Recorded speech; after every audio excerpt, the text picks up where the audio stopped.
Did you read the dress code? She sneered on her very first day, waving the handbook in my face. You are fired.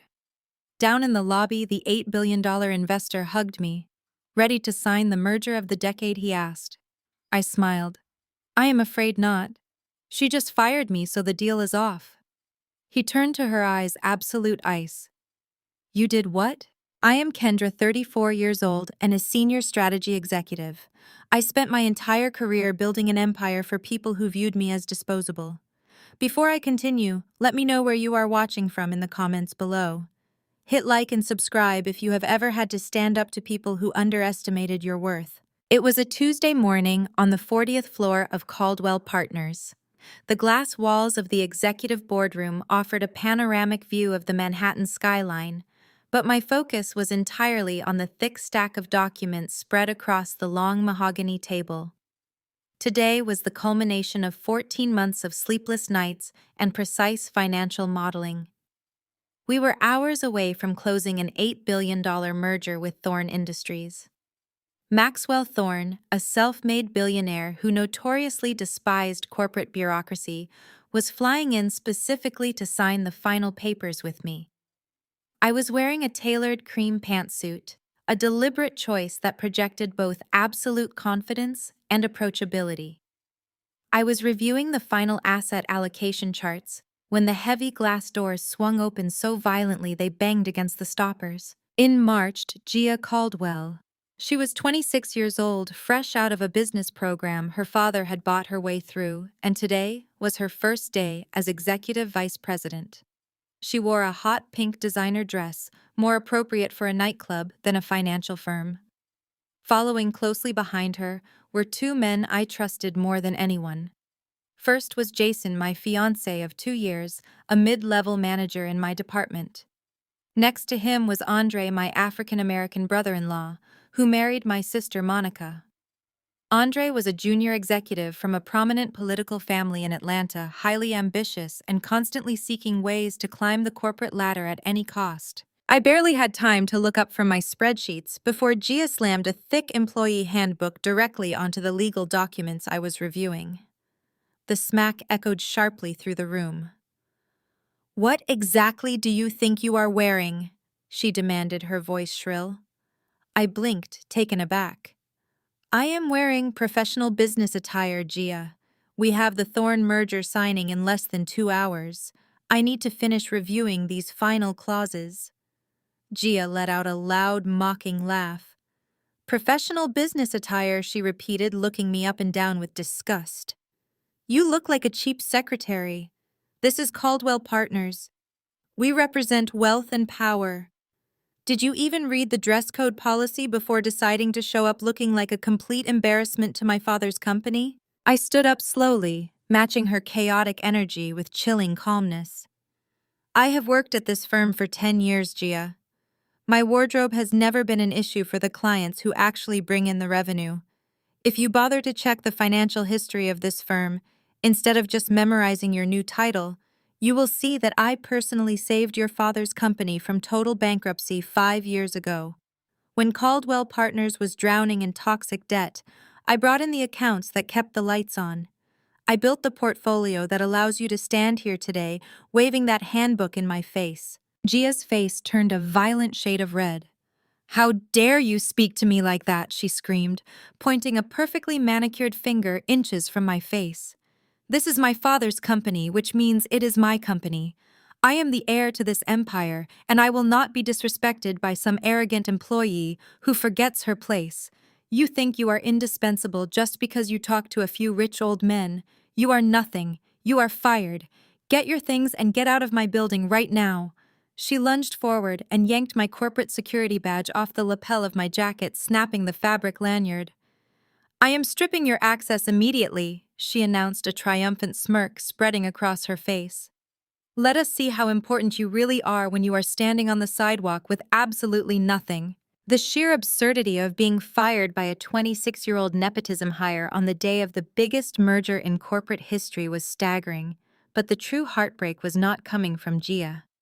I slowly turned my gaze away from her flushed face and looked toward the doorway. Jason and Andre stood there completely silent. I waited for them to step forward. I waited for Jason, the man who promised to spend his life protecting me, to tell this spoiled child that she was making a massive mistake. I waited for Andre family by marriage and someone I had personally mentored to speak reason. The silence in that boardroom was deafening. Neither moved a single inch. Jason actually looked away, studying the pattern on the carpet, as if it were the most fascinating thing he had ever seen. He shifted his weight nervously, taking a subtle step back to distance himself from my sinking ship. Andre just stood there, his posture completely rigid, his face carefully blank, calculating the political winds of the room. They were watching my career burn to the ground, and neither of them was willing to risk their own comfortable positions to hand me a fire extinguisher. I stared at them, the realization hitting me with the force of a physical blow. Then instead of intervening, Andre moved. He did not step forward to defend my decade of flawless service. He did not raise his voice to stop a completely baseless termination. Instead, my own brother-in-law smoothly crossed the carpeted floor and handed Gia a meticulously prepared iced coffee. He offered her a dazzling rehearsed smile. "Your order, Gia. Exactly how you like it," Andre said, his voice dripping with calculated charm. I have to say that was an impressive display of bold leadership. Caldwell Partners absolutely needs a fresh, uncompromising vision to thrive in today's market. You are cleaning house, and it is exactly the kind of decisive action this firm has been starving for. I stared at Andre, my sister's husband. He came from a highly influential political family down in Atlanta, born into a world of country clubs and strategic handshakes. I always knew he was fiercely ambitious, but I never realized he was a snake. He turned his gaze toward me, and his eyes were completely devoid of empathy.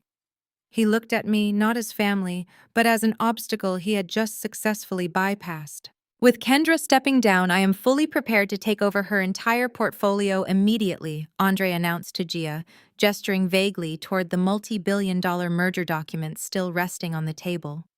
The Thorne Industries deal is highly sensitive. It requires a delicate touch.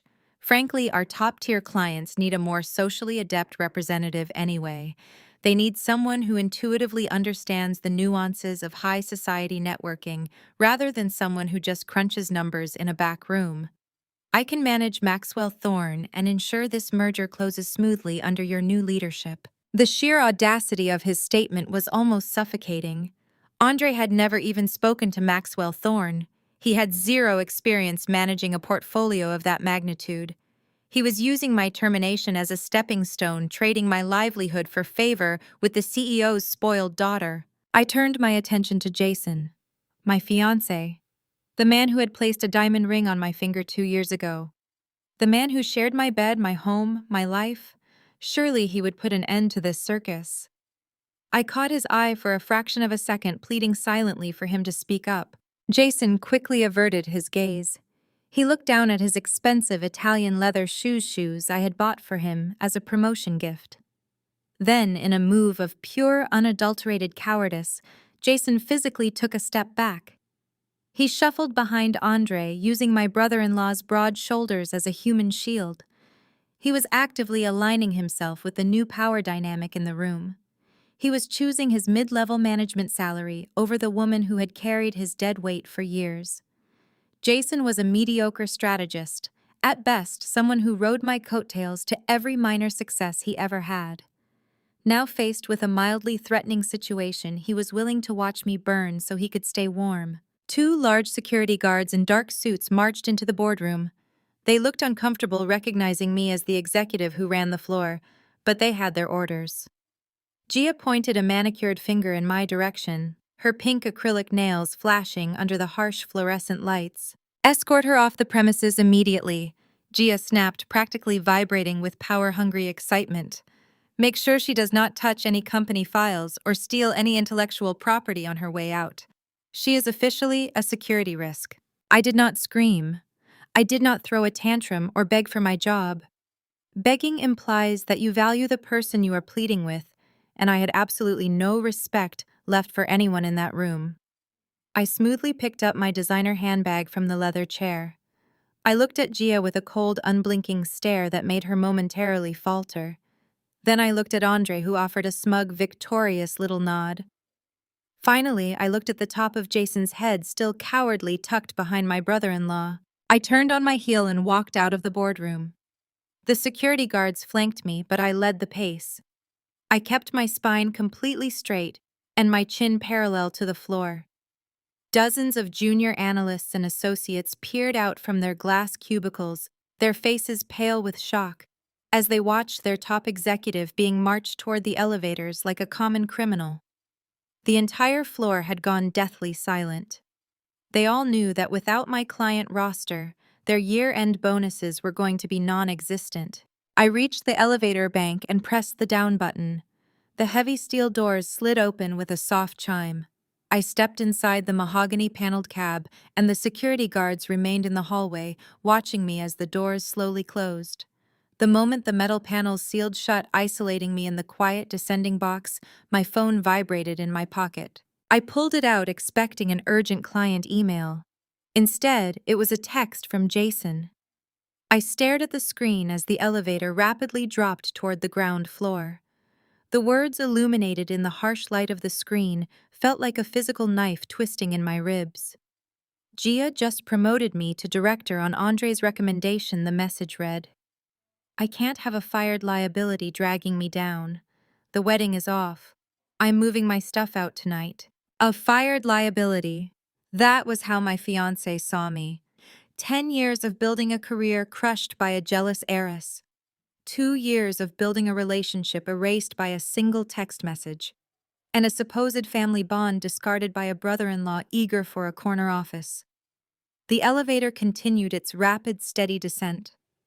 I was entirely alone, stripped of my title, my partner, and my familial support in a matter of 15 minutes.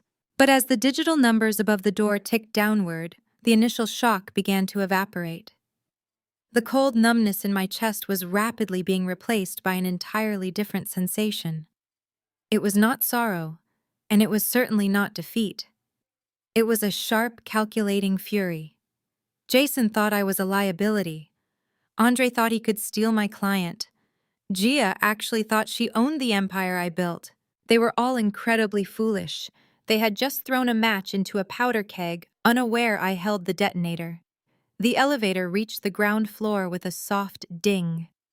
The doors slid apart, revealing the expansive, marble-clad main lobby of Caldwell Partners. I gripped my phone tightly, slipping it into my pocket. I did not shed a single tear. I stepped out, breathing in the cool, air-conditioned air. I was walking out of this building with nothing but the clothes on my back, but I knew exactly what was waiting for me. Before I could even reach the exit doors, the facility manager intercepted me at the ground floor security desk. He looked highly uncomfortable as he handed me a single flimsy cardboard box. They had hastily swept the few personal items from my desk into it while the guards escorted me down the elevator. I looked inside the container. A framed photograph of an empty beach, a heavy silver pen gifted by a former mentor, and a customized leather notebook filled with my private strategy codes. 10 years of my life. 10 years of breaking my back for Caldwell Partners condensed into a cardboard box that weighed less than 5 pounds. I gripped the cardboard edges, feeling the rough texture press against my palms. There were no tears burning my eyes. There was no trembling in my hands. Instead, a terrifying, absolute calm washed over my entire body. I processed the simultaneous destruction of my career and my relationship with the clinical precision of a machine. Jason was gone, evaporating into thin air the second his comfort was threatened. The man I had shared my home with, the man who had slept beside me, had traded our entire future for a meaningless title change. Andre, the family member I had defended at every holiday dinner, had eagerly plunged the knife into my back to secure his own corner office. They thought they had broken me. They thought stripping me of my title and my upcoming marriage would leave me weeping on the sidewalk. They vastly underestimated the woman they had just betrayed. I did not build my success by relying on the kindness of cowards. I built it by being the smartest, most ruthless person in any room I entered. The main lobby of Caldwell Partners was designed specifically to intimidate.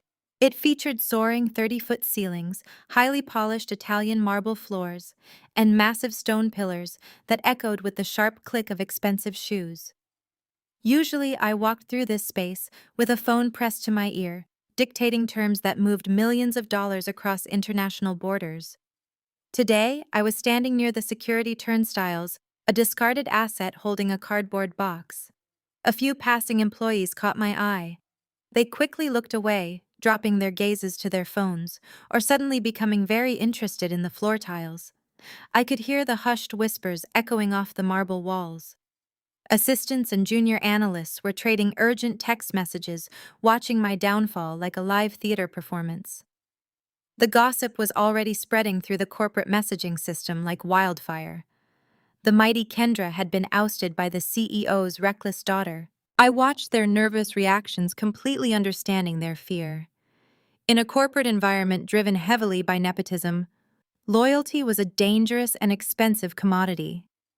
I stood my ground near the towering glass walls of the entrance, breathing evenly, letting the cold reality of the moment sharpen my focus. I was not rushing out the door in shame. I wanted to feel every single second of this profound betrayal. I wanted it permanently imprinted in my memory, so I would never again make the mistake of trusting people who only valued my financial utility. Through the massive floor-to-ceiling windows, a fleet of black SUVs aggressively pulled up to the curb, disregarding the parking signs entirely. The heavily tinted doors swung open in perfect unison. A team of sharp-suited lawyers stepped out first, creating a protective perimeter on the sidewalk. Then from the lead vehicle emerged Maxwell Thorne. The self-made billionaire was a truly imposing figure. At 60 years old, he possessed a relentless, commanding energy that demanded absolute submission from anyone attempting to do business with him. He wore a perfectly tailored charcoal suit, his silver hair swept back, his eyes scanning the building with the predatory gaze of a man who owned entire industries. He was the founder of Thorne Industries, the $8 billion client I had spent the last 14 months carefully courting, advising, and securing. He was a man who had built his empire from dirt, rising through sheer grit and unmatched intelligence. He was notoriously difficult to please, infamous for walking out of boardrooms if he felt his time was being wasted for even a fraction of a second. He despised corporate politics, despised unearned wealth, and completely despised nepotism. Maxwell Thorne respected one thing only, and that was undeniable results. And I was the only person in this entire building who had consistently delivered those results to him. The heavy glass revolving doors spun rapidly as his entourage moved into the lobby, the collective sound of their confident footsteps drowning out the ambient noise of the building. Positioned aggressively near the center of the lobby, completely blocking the path to the private executive elevators, was the newly formed power trio. Gia Caldwell stood at the forefront, vibrating with a desperate manic energy. She had hastily smoothed down her hot pink designer dress, attempting to project a hollow imitation of corporate authority. Directly behind her left shoulder stood Andre, tightly gripping a thick leather binder containing the merger documents I had meticulously drafted over thousands of hours. He adjusted his silk tie, his chest puffed out completely, ready to charm the billionaire with his polished Southern pedigree. Tucked securely behind Andre's right shoulder was Jason, looking exceptionally sweaty and pale, completely out of his depth, but painfully eager to claim the elevated status of a director. They were practically vibrating with anticipation, ready to bow down and kiss the ring of the man holding an $8 billion check. They honestly believed they could simply step into my shoes, smile brightly, and close the most complex financial merger of the decade without doing any of the actual work. They looked like amateur actors playing dress-up in a high-stakes world they did not remotely understand. I remained standing perfectly still near the security desk, my cardboard box held loosely against my hip. I watched Gia practice her winning artificial smile. I watched Andre straighten his expensive cuffs. I watched Jason wipe his sweaty palms on his trousers. The scene was perfectly set. The trap they had built for me was about to snap shut on their own necks. I took a slow, steady breath and waited for Maxwell Thorne to cross the vast marble floor. Maxwell Thorne moved across the vast expanse of the Caldwell Partners lobby with the heavy, undeniable momentum of a freight train. His massive legal team flanked him like a highly trained military unit, their heavy leather briefcases swinging in perfect unison. As he confidently approached the center of the room, Gia Caldwell suddenly sprang into action. She stepped directly into his path, blocking his forward movement with an aggressive, overly bright smile that stretched tight across her flushed face. "Mr. Thorne," she practically chirped, her voice echoing shrilly against the towering ceilings. "I am Gia Caldwell, the new executive vice president of this firm. It is an absolute honor to welcome you to our headquarters today." She extended her hand enthusiastically, her pink acrylic nails catching the overhead light. Right beside her, Andre stepped forward in perfect synchronization. He snapped his thick leather binder shut and thrust his hand out, flashing a carefully rehearsed 100-watt smile. "Maxwell Thorne, sir, it is a true privilege," Andre said, projecting his smooth southern charm. "I am Andre, and I will be personally overseeing your expansive portfolio from this moment forward." Maxwell did not break his stride. He did not slow down. He did not even blink. He looked at her outstretched hand with the exact same passing annoyance one might reserve for a stray piece of trash blowing across a dirty sidewalk. He looked at Andre as if the man were completely invisible. Without uttering a single syllable to either of them, Maxwell neatly sidestepped the newly minted power trio and continued walking. Her fake smile froze instantly. Andre stood perfectly still, his right hand awkwardly suspended in the empty air. Jason, hiding cowardly behind them, looked completely bewildered. The entire lobby seemed to hold its collective breath as Maxwell Thorne bypassed the executive greeting committee and walked straight toward the security turnstiles, heading directly for the woman holding a flimsy cardboard box. He stopped right in front of me, his stern, imposing expression instantly melting into a warm, genuine smile. "Kendra," he boomed, his deep voice carrying easily across the silent marble room. He reached out, completely ignoring the embarrassing box in my hands, and pulled me into a firm paternal hug. "You look incredibly sharp today. Are you ready to sign the merger of the decade and make us both a ridiculous amount of money?" I stepped back from his embrace and looked him directly in the eye. I kept my voice perfectly level, ensuring the superior acoustics of the grand lobby carried my words clearly back to the trio standing frozen behind him. "I am afraid not, Maxwell," I replied calmly. "She just fired me." "So the deal is off." The words hung in the chilled air like a physical shockwave. The immediate suffocating silence that descended upon the massive lobby was absolute. Behind Maxwell, all the vibrant color instantly drained from her face. Her forced smile collapsed entirely into an expression of sheer, unadulterated terror. His confident posture shattered instantly, his broad shoulders dropping drastically as the harsh reality of my statement physically hit him. Jason actually grabbed the sharp edge of a nearby marble pillar just to steady himself, his face turning an unhealthy, sickening shade of gray. Maxwell Thorne slowly turned his head. The fatherly warmth in his eyes vanished, replaced instantly by a cold, terrifying fury. He fixed his unyielding gaze onto Gia, looking at her as if she were a remarkably foolish insect. He took one slow, deliberate step toward her. "You did what he demanded," his voice dropping to a low, dangerous register that promised absolute destruction. Gia physically recoiled, stammering uncontrollably as she desperately tried to formulate a coherent sentence. "Well, I mean, there was a strict policy violation," she stuttered, her voice trembling violently. "She was insubordinate, Mr. Thorne, and my father entrusted me to clean up the toxic corporate culture here. It was a necessary structural change for the firm. But please do not worry, sir. The massive deal is completely secure." In her blind panic, she rapidly reached out and grabbed Andre by the arm, shoving him forcefully into the tense space between herself and the furious billionaire. "Andre will be taking over your massive account immediately," she gasped, practically hiding behind his frame. "He is highly capable, from an excellent political family, and he is fully briefed on all the complex merger documents." Andre swallowed hard, trying desperately to summon his trademark charm, but his face was slick with sudden nervous sweat. "Mr. Thorne?" Andre began, his voice completely lacking its usual smooth confidence. "I assure you Caldwell Partners values your monumental business immensely. I have personally reviewed all of the preliminary work, and I am fully prepared to facilitate the critical signing today without any interruptions whatsoever. Maxwell simply stared at Andre, his expression shifting rapidly from intense anger to profound, overwhelming disgust. The billionaire did not respond to my brother-in-law immediately.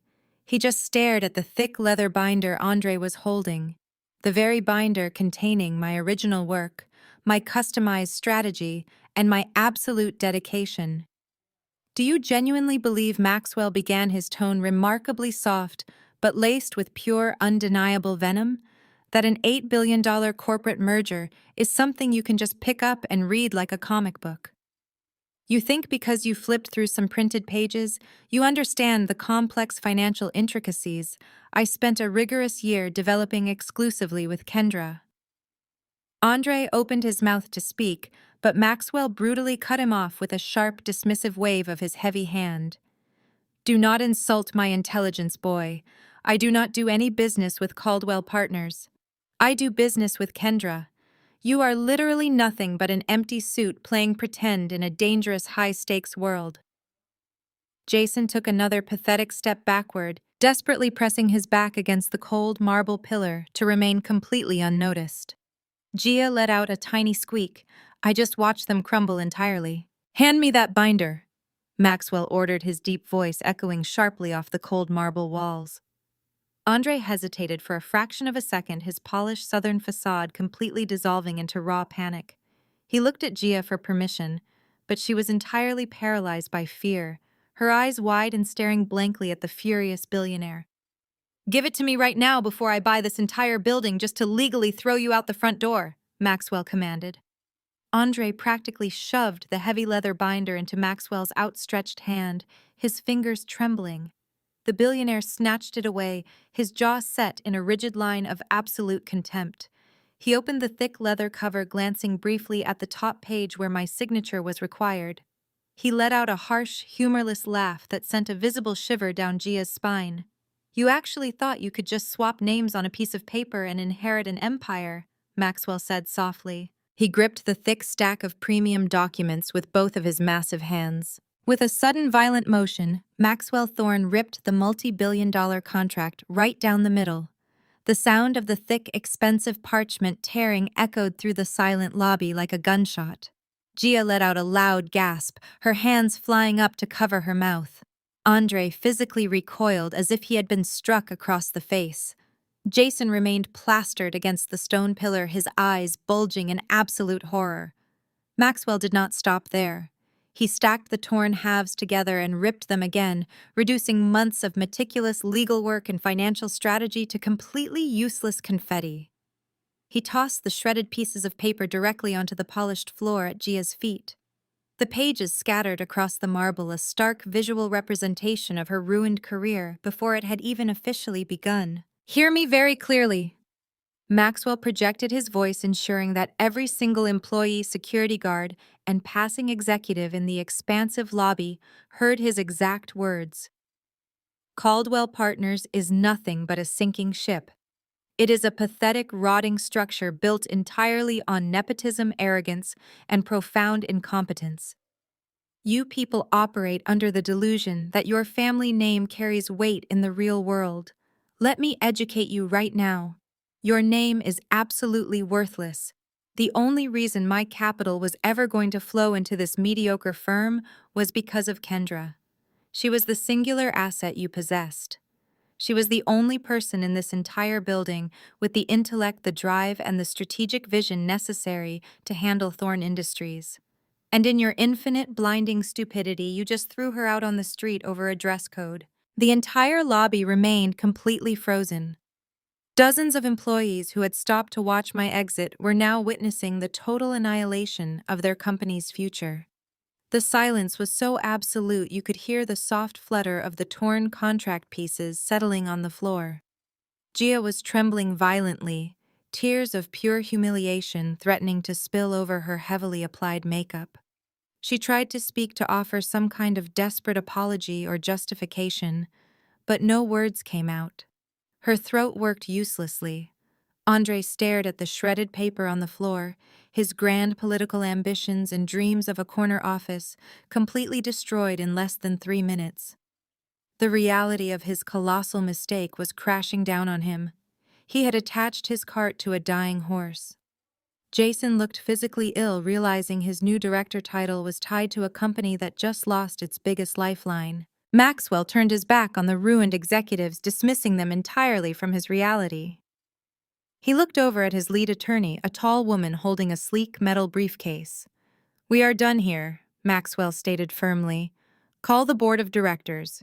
Inform them that Thorne Industries is officially withdrawing all offers, and let them know exactly why." The legal team nodded in perfect unison, turning on their heels to head back toward the exit doors.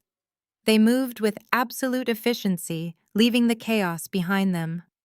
Maxwell then turned his attention back to me.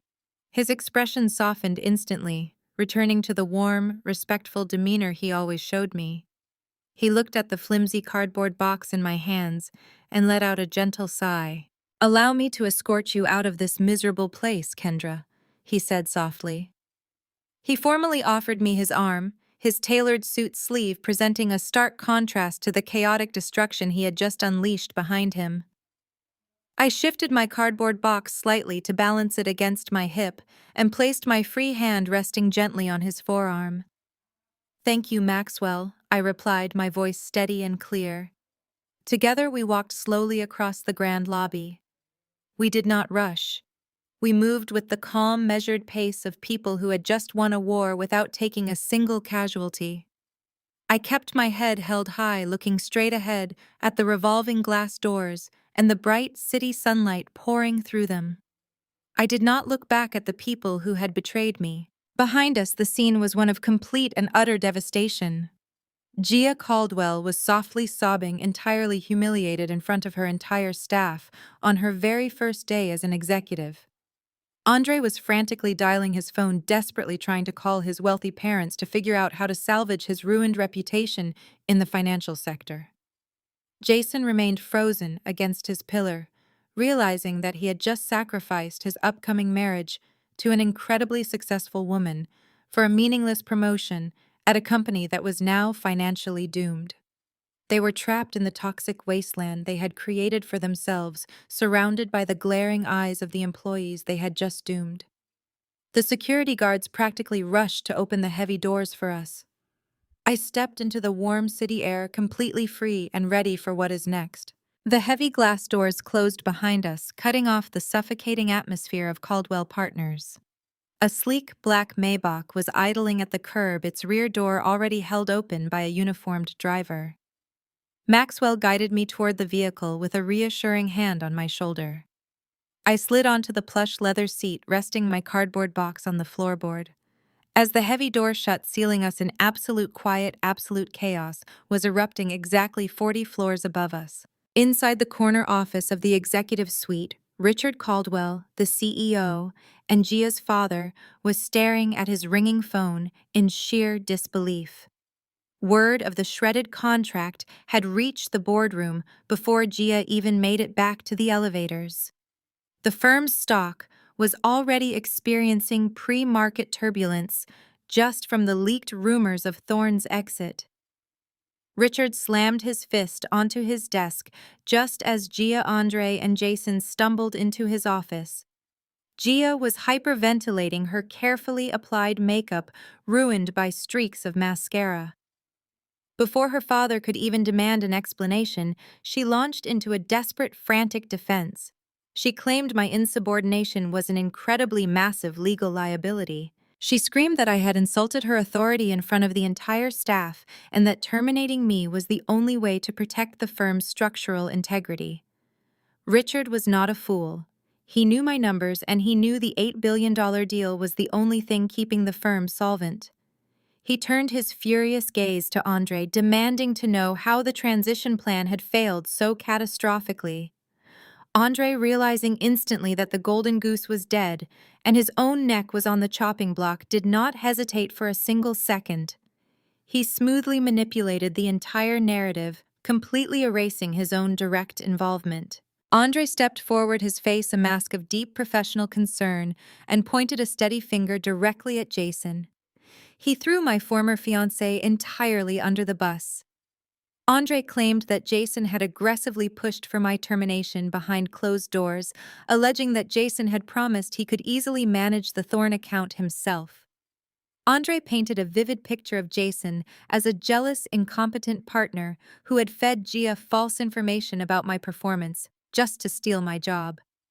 Jason stood there absolutely dumbfounded, his jaw hanging open as the brother-in-law he had just allied with systematically destroyed his career. Jason stammered desperately, trying to deny the entirely baseless accusations immediately to save himself, but his natural cowardice made him look entirely guilty. Richard Caldwell, desperate for a scapegoat to present to the board of directors, fired Jason on the spot. Within 10 minutes of my departure, Jason found himself being escorted out of the building by the exact same security guards who had walked me out entirely ruined and completely alone. Down in the city traffic, the Maybach glided smoothly away from the towering glass building. I leaned back against the headrest, feeling the tension slowly drain from my shoulders. Maxwell poured 2 glasses of sparkling water from the chilled compartment and handed one directly to me. He did not speak immediately. He just watched the city blocks roll by, allowing me a few moments to process the magnitude of the morning. When he finally spoke, his voice was entirely devoid of the fury he had displayed in the lobby. He was back to being the sharp, calculating billionaire I had worked with for over a year. "You handled that beautifully," Kendra Maxwell said, taking a slow sip from his glass. "Most people would have shattered into a million pieces. You stood there like a stone wall. That is exactly why I trusted you with my capital in the first place. You do not let emotion dictate your strategy. You let it fuel your perfectly flawless execution." I looked at him, tracing the rim of my glass. "I did not have time to be emotional, Maxwell. I spent 10 years building a fortress for a family that locked me out the second I became inconvenient. They did not just fire me, they tried to erase me. My fiancé abandoned me via text message before I even reached the ground floor. My brother-in-law orchestrated the entire takeover to secure a corner office. I am not sad, I am simply recalibrating my trajectory." Maxwell offered a low, appreciative chuckle. "I know you are," he replied, setting his glass down very softly. "That is exactly why I pulled my capital. Richard Caldwell is a dinosaur and his daughter is a liability. That firm will bankrupt within 6 months without your portfolio to prop up their terrible investments. But I have a problem, Kendra.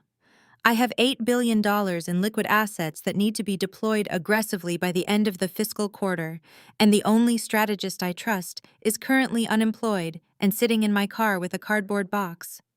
He turned to face me fully, his expression shifting into complete, uncompromising business focus.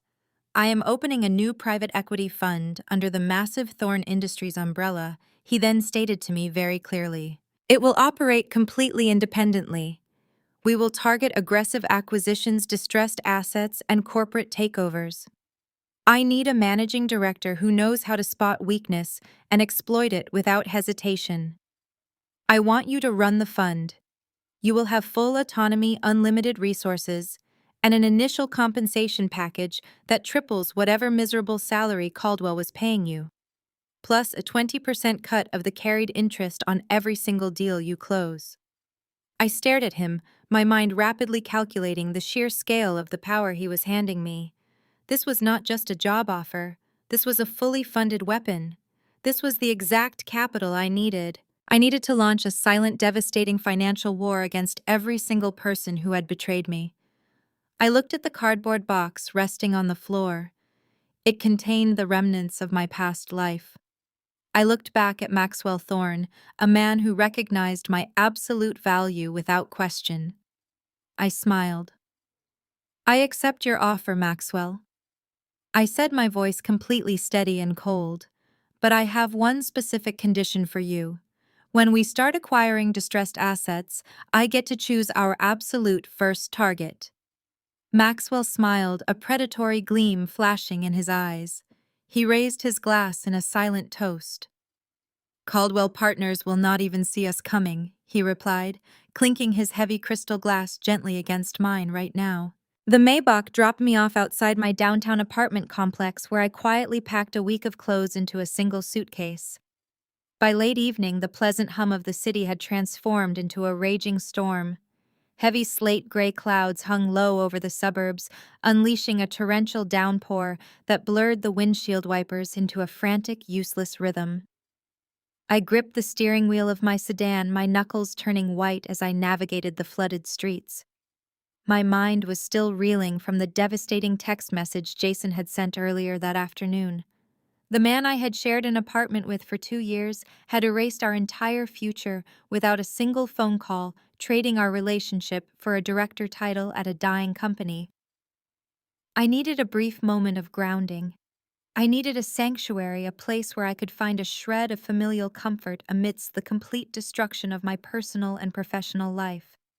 Naturally, my instincts pointed me toward my parents' house in the affluent neighborhood of Greenwich. I pulled my car into the familiar circular driveway, cutting the engine and staring up at the sprawling colonial home.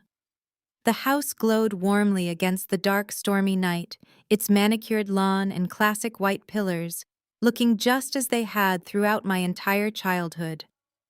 For decades, this house had been marketed to the outside world as a fortress of stability and success. But to me, it represented a lifetime of conditional affection and financial extraction. I grabbed my purse, pulled my trench coat tight against the lashing rain, and jogged up the front steps. I did not bother ringing the doorbell. I reached into my bag, pulled out my spare key, and unlocked the heavy wooden front door, expecting a quiet refuge from the chaotic storm raging outside. As the door swung open, the warm air of the foyer hit me, carrying the sharp scent of expensive wine and roasted lamb. But there was no quiet waiting for me. Instead, loud laughter and upbeat music spilled out from the formal dining room down the hall. I stepped inside, shaking the heavy rain from my umbrella, and walked toward the sound. I paused at the entryway of the dining room, my wet shoes sticking slightly to the polished hardwood floor. Seated around the long mahogany table were my mother Patricia, my father Harrison, my younger sister Monica, and to my absolute shock, my brother-in-law Andre. They were surrounded by crystal flutes and half-empty bottles of vintage champagne, toasting loudly to something that sounded suspiciously like a major celebration.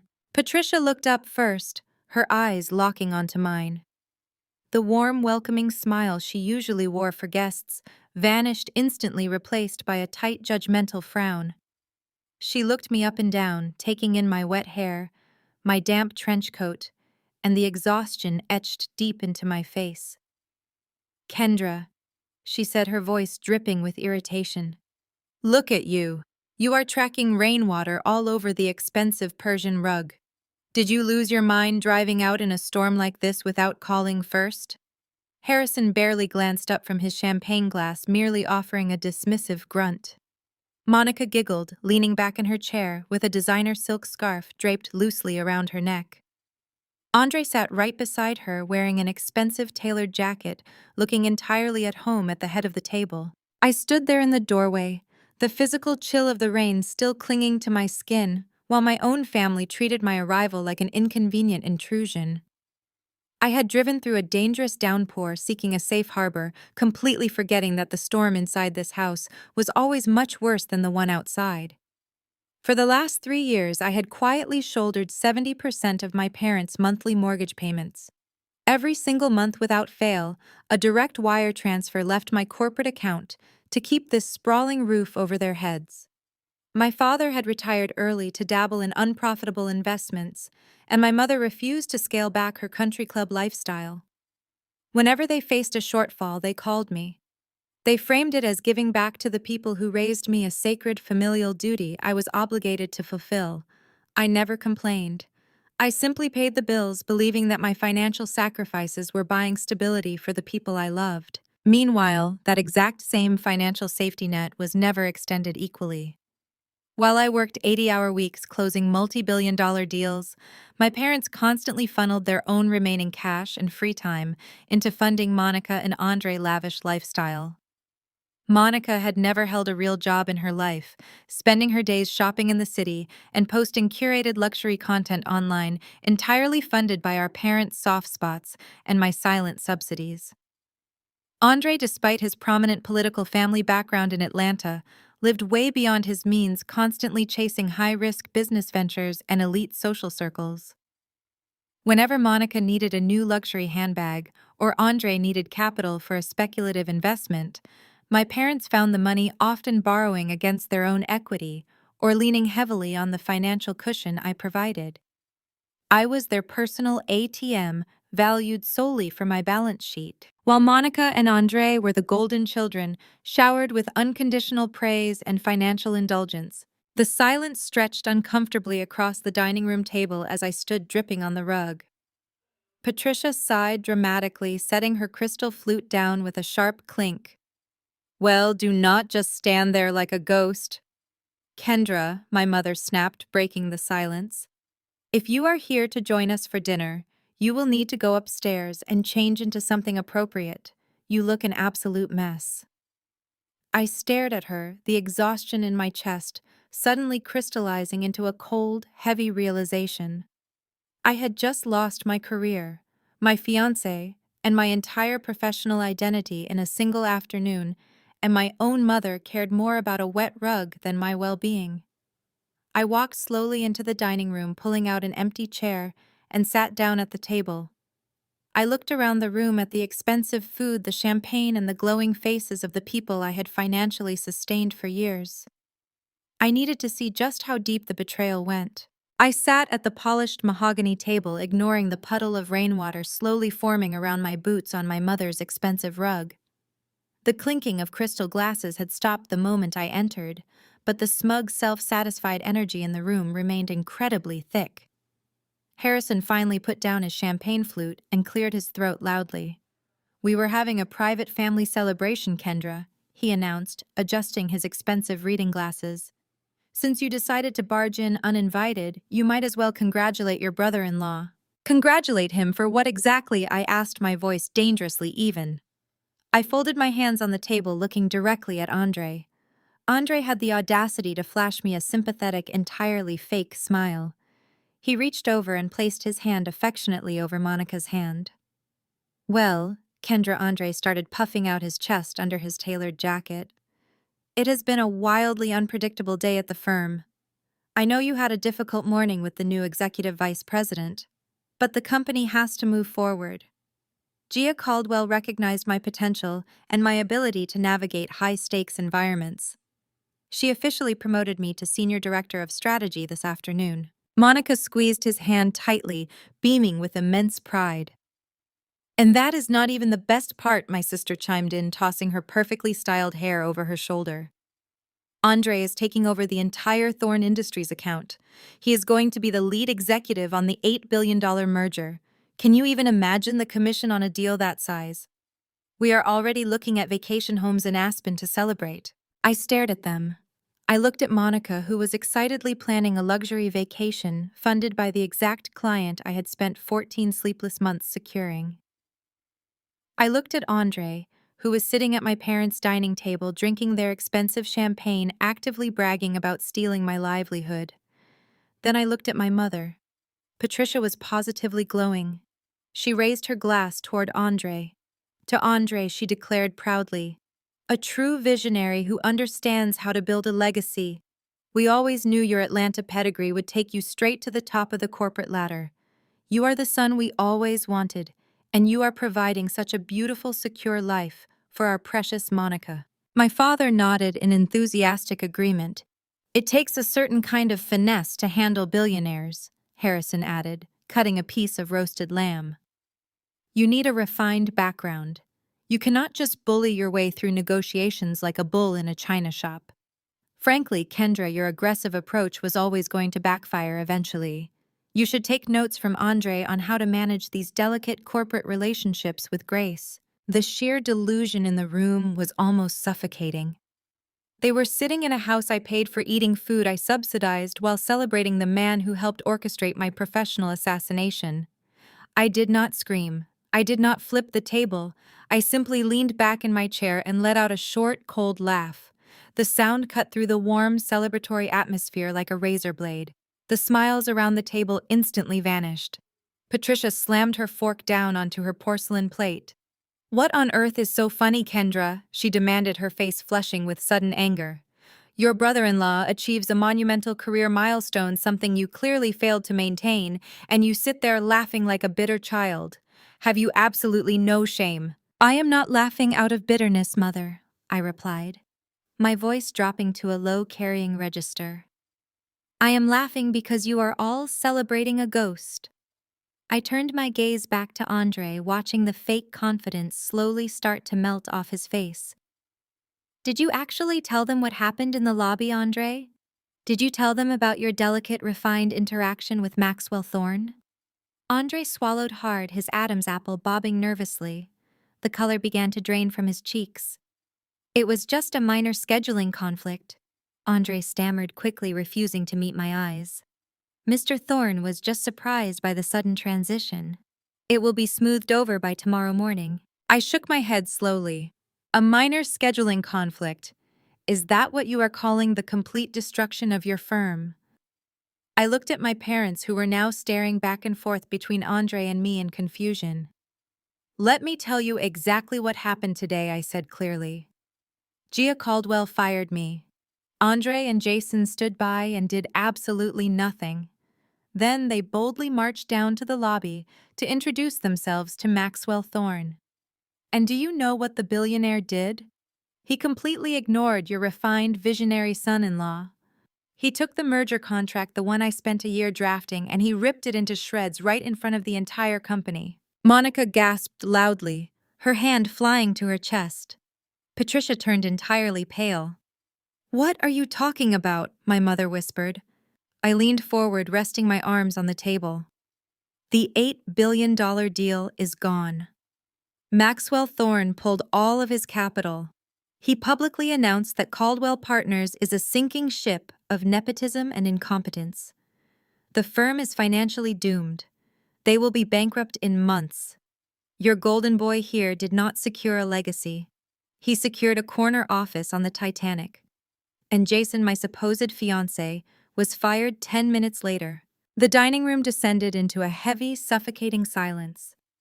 The reality of the situation hit them like a physical blow. But instead of showing an ounce of empathy for the fact that I had just lost my job and my impending marriage, the toxic machinery of my family immediately pivoted to self-preservation. Patricia's initial shock twisted rapidly into vicious, blinding fury. She did not direct it at Andre. She directed it entirely at me. "You ruined it!" my mother shrieked, standing up so violently her chair tipped backward and crashed onto the floor. "You vindictive, selfish girl. You purposely sabotaged that meeting because you could not stand to see Andre succeed." Monica began to cry, but not for me. She was crying for her Aspen vacation and her designer lifestyle. "What are we supposed to do now, Kendra?" Monica whined, dabbing her eyes with a silk napkin. "Andre promised me we were buying the new house. You are so incredibly selfish. You always ruin everything for me." I looked at my sister, a grown woman throwing a tantrum over vacation homes while her sister's life had just been detonated. Harrison leaned over the table, his eyes wide with financial panic. "Do you have any idea how much money we have tied up right now? We have obligations, Kendra, real obligations. You cannot just walk away from a firm like Caldwell Partners. You will call Gia Caldwell first thing tomorrow morning. You will apologize for whatever disrespectful thing you said, and you will beg for your job back so Andre can keep his position." I stared at my father, the words hanging in the stifling air of the dining room. Apologize, beg for my job back. I had just told them that I was publicly humiliated, stripped of my security badge, and dumped by my fiancé via a cowardly text message. Yet to my father, I was simply a broken tool that needed immediate repair so the family could continue extracting my resources. I looked at Harrison's red, panicked face. "I am not apologizing to anyone," I said, my voice cutting through the tension like glass. "Gia fired me because she is a spoiled child playing dress-up in her father's company. I did absolutely nothing wrong, and I will never grovel to a woman who destroyed my life just to flex her ego. Patricia stepped around the fallen chair, her heels clicking against the hardwood floor. She crossed her arms, looking at me with pure disdain. You have always been entirely too rigid. Kendra, my mother spat, her voice shaking with rage. You walk into boardrooms thinking you are the smartest person alive. You completely lack grace and social finesse. You offended the CEO's daughter on her first day because you refused to play the game. You brought this entire disaster upon yourself, and now you are punishing us for your abrasive personality. I stood up slowly, pushing my chair back. My damp clothes clung uncomfortably to my skin, but I felt nothing but white-hot clarity. I am rigid because I have to carry the weight of this entire family, I shot back. Who do you think pays for this dining room? Who do you think pays the mortgage on this house? My abrasive personality, working 80 hours a week, keeps you in champagne and roasted lamb. Do not dare throw your money in our faces, Patricia shrieked, pointing a trembling finger at me. Money is just money. It does not buy class, and it certainly does not buy a legacy. She gestured wildly toward Andre, who sat quietly letting my parents fight his battles. Andre is the future of this family, Kendra. Look at him. He comes from one of the most powerful political lineages in Atlanta. His family name opens doors that your little spreadsheets could never pry apart. He has the pedigree, the charm, and the vision to elevate our status in society. You are just a worker bee. You were meant to build the foundation so Andre and Monica could enjoy the view. Instead, you selfishly tore the whole building down because your massive ego could not handle taking orders from a Caldwell. The sheer delusion was staggering. My mother honestly believed Andre's empty political connections were more valuable than tangible capital. She willingly sacrificed her daughter to protect a son-in-law who was a catastrophic failure. I looked at Andre. He refused to meet my gaze, intensely studying his empty plate. He was perfectly content to let my parents verbally crucify me, as long as it kept the spotlight off his monumental blunder in the lobby. Harrison slammed his fist on the table, making the glasses rattle violently. Enough of this absolute nonsense, my father barked, his face turning a dangerous shade of purple. We do not have time for your pride, Kendra. We have real-world problems right now. Monica and Andre have a lifestyle to maintain, and Jason will be ruined if he does not get his position back. You are going to fix this. You are going to pick up your phone right now. You are going to call Gia Caldwell, and you are going to beg on your hands and knees if you have to. I looked at my father, studying the frantic, desperate look in his eyes.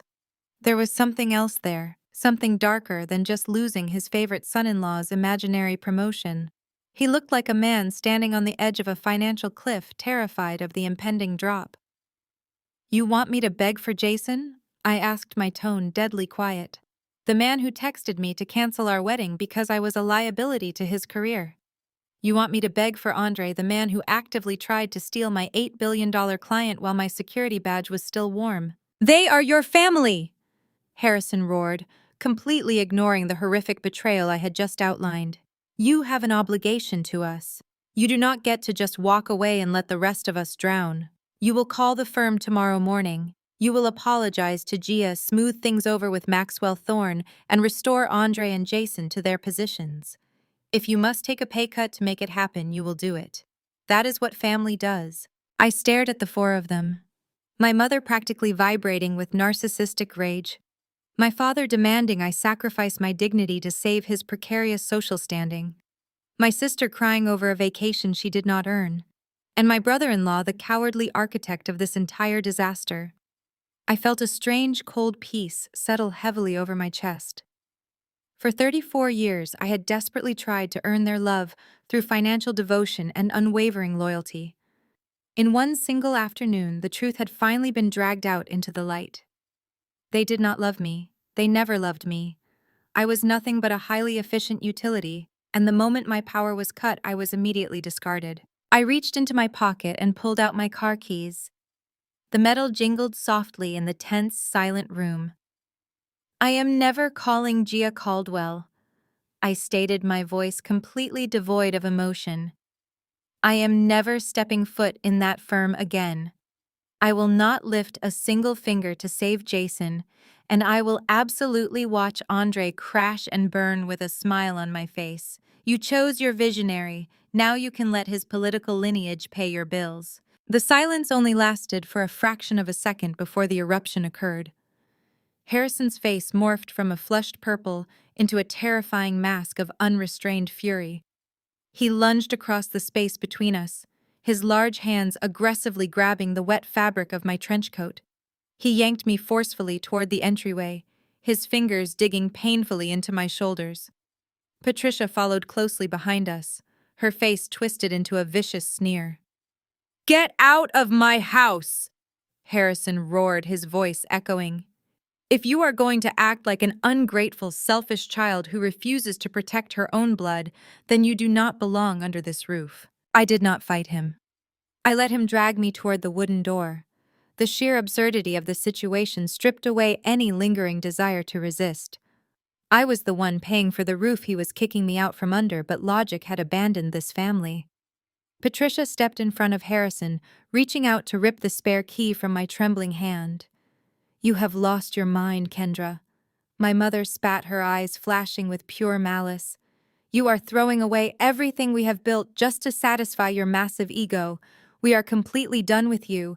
Do not come back until you learn how to bow your head." She shoved the heavy door open, letting the freezing torrential rain whip aggressively into the warm foyer. Harrison roughly pushed me out onto the wet concrete of the front porch. I stumbled slightly, catching my balance just before I hit the stone steps. The icy wind cut immediately through my damp clothes, biting deep into my skin. Before Harrison could completely slam the heavy door in my face, Monica squeezed past our mother. My younger sister stood in the doorway, the warm light of the chandelier framing her perfectly styled hair. She looked at me with a sickeningly sweet, malicious smile that I will never forget for the rest of my life. "You really should have just apologized to Gia." "Kendra," Monica said, her voice dripping with venomous delight. "You see, Mom and Dad needed your account to stay active. They just took out a massive second mortgage on this house last month.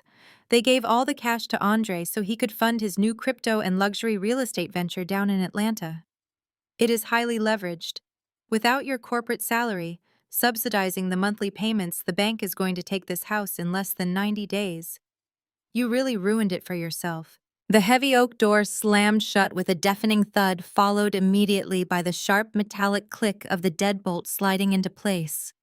The porch light was instantly switched off, plunging me into absolute darkness. I stood frozen on the concrete steps as the freezing rain battered my face and shoulders. Monica's words echoed loudly in my mind, cutting cleanly through the roaring sound of the storm. A massive second mortgage. A highly risky crypto and real estate venture led by Andre. The absolute magnitude of their financial stupidity washed over me like a physical wave.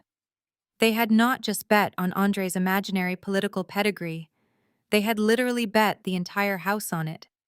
They had secretly leveraged the very roof over their heads, the roof I was paying for, to fund a volatile, unregulated gamble, orchestrated by a man who had just proven he could not even hold a conversation with a real billionaire. They were not just a toxic family anymore. They were a sinking ship rapidly taking on water, and they had just violently thrown their only life raft out into the ocean. I walked slowly down the driveway, my boots splashing heavily through the deep puddles. I reached my sedan, unlocked the door, and practically collapsed into the driver's seat. I slammed the door shut, trapping the damp, cold air inside with me.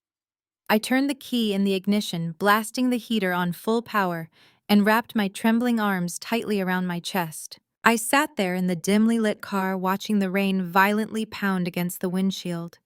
I had no job. I had no fiancé. I had no family.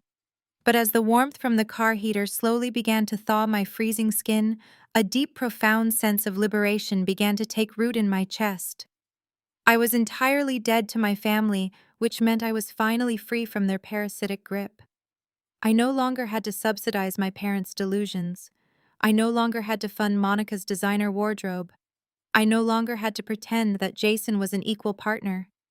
And I certainly no longer had to protect Andre from his own catastrophic incompetence.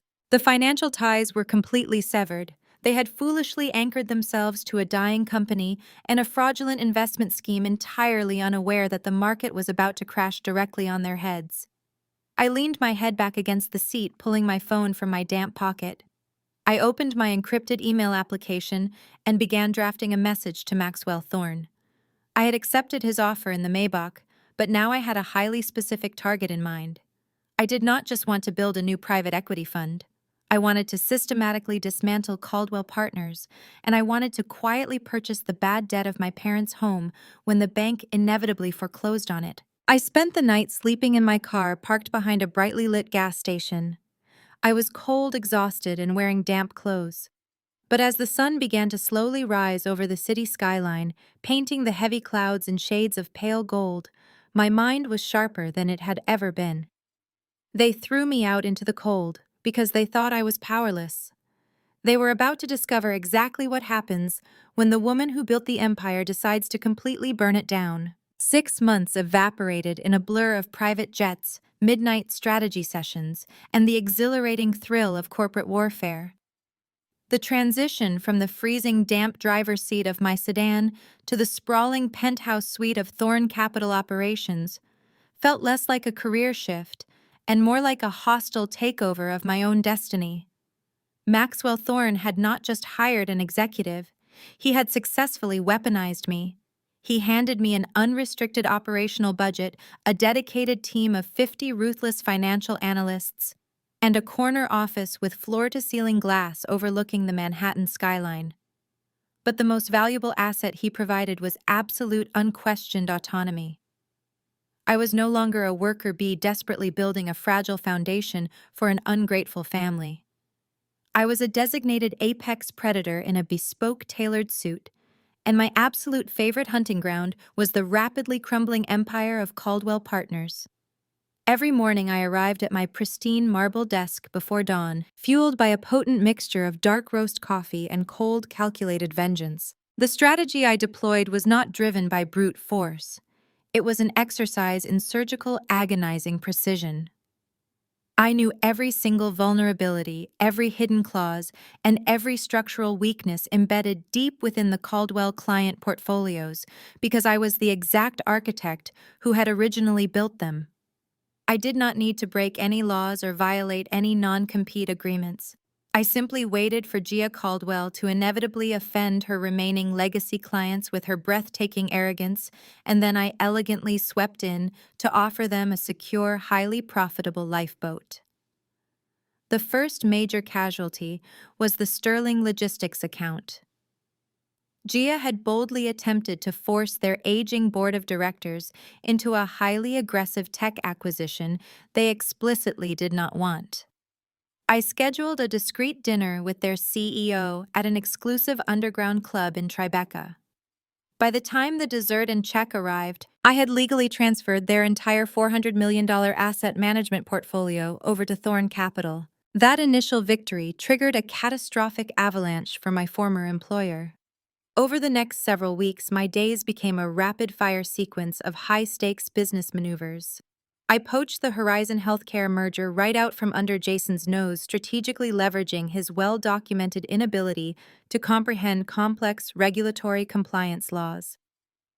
I watched from the comfort of my leather chair as the business news networks broke the story of Horizon, pulling their capital citing a severe lack of confidence in Caldwell management. Next came the Vanguard Tech Initiative. Andre had somehow convinced Gia to let him lead the quarterly presentation for Vanguard, operating under the severe delusion that his Southern political charm would compensate for his utter lack of financial literacy. According to my inside sources, Andre spent 45 minutes mispronouncing key industry terms and accidentally presented a slide deck containing severely outdated valuation metrics. I immediately capitalized on the sheer embarrassment, sending the Vanguard executives a personalized, flawless recovery strategy. They happily signed a massive contract with Thorne Capital the very next morning. I transformed the right wall of my office into a massive digital command center entirely dedicated to monitoring the real-time destruction of Caldwell Partners. It was a beautiful, mesmerizing display of corporate hemorrhage. Every single day, I watched their stock ticker blink aggressively in red. I watched their market capitalization plummet by hundreds of millions of dollars. The financial press, once entirely loyal to the prestigious Caldwell legacy, began publishing scathing expose articles about the toxic, erratic culture festering inside the firm. The headlines were a daily source of immense personal satisfaction. They detailed a severe mass exodus of senior talent, a terrifying liquidity crisis, and a complete systemic failure of executive leadership. The firm was actively bleeding out from 1,000 self-inflicted wounds, and I was the one quietly hiding all the bandages. The most poetic aspect of the entire collapse was that I barely had to lift a finger to destroy Gia and Andre. They were systematically destroying themselves. Gia's unchecked ego was a highly destructive wrecking ball swinging wildly through the remaining company morale. She fired experienced vice presidents for daring to disagree with her unhinged directives and replaced them with inexperienced sycophants who were too terrified to warn her about impending financial cliffs. She vehemently refused to admit she was losing control, continuously doubling down on terrible investments just to prove she was the smartest woman in the room. Meanwhile, Andre was operating as a highly efficient parasite. My former brother-in-law was aggressively draining Caldwell's remaining liquid capital to secretly cover his massive, staggering losses in the crypto market. He was completely out of his depth, desperately shuffling money between offshore accounts and phantom real estate projects, trying to hide the fact that he was financially drowning. Every time a prominent client defected to Thorn Capital, Gia publicly blamed the changing market conditions. She blamed malicious rumors. She blamed absolutely everybody except herself and the profoundly incompetent men she had chosen to elevate. I sat at my desk watching a live financial broadcast where a prominent market analyst officially downgraded Caldwell Partners to a junk status investment.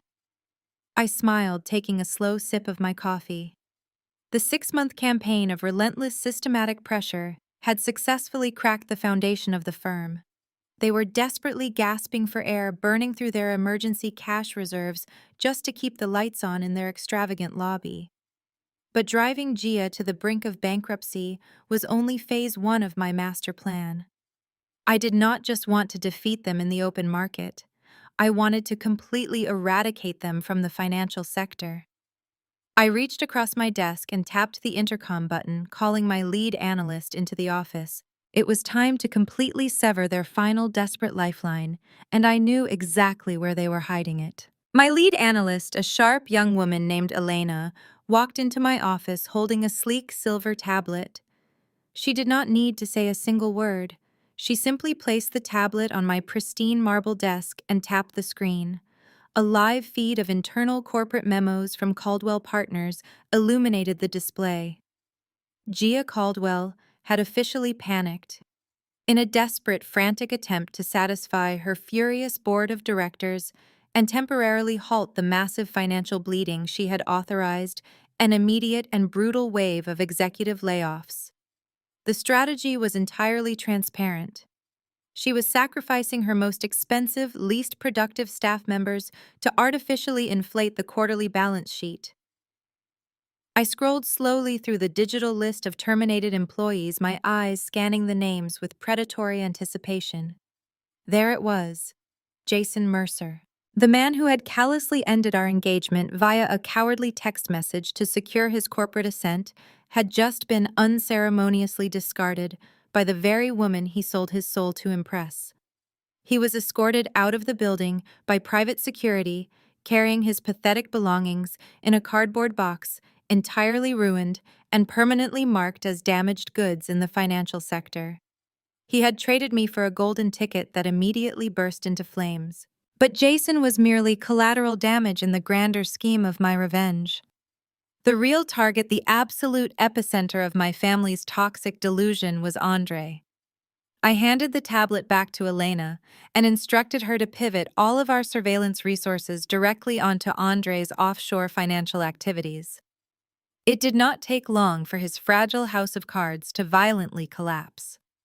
For months, Andre had been aggressively funneling immense amounts of capital, including the massive cash injection from my parents' second mortgage, into a highly unregulated, decentralized finance network. He had heavily leveraged their family home to buy into a luxury real estate crypto token that promised guaranteed astronomical returns. It was the exact type of flashy, high-risk garbage that attracted arrogant men who desperately wanted to be wealthy without actually doing any of the rigorous analytical work. The catastrophic implosion happened on a Tuesday morning. The global cryptocurrency market experienced a severe sudden correction, sending highly leveraged digital assets plummeting into the abyss.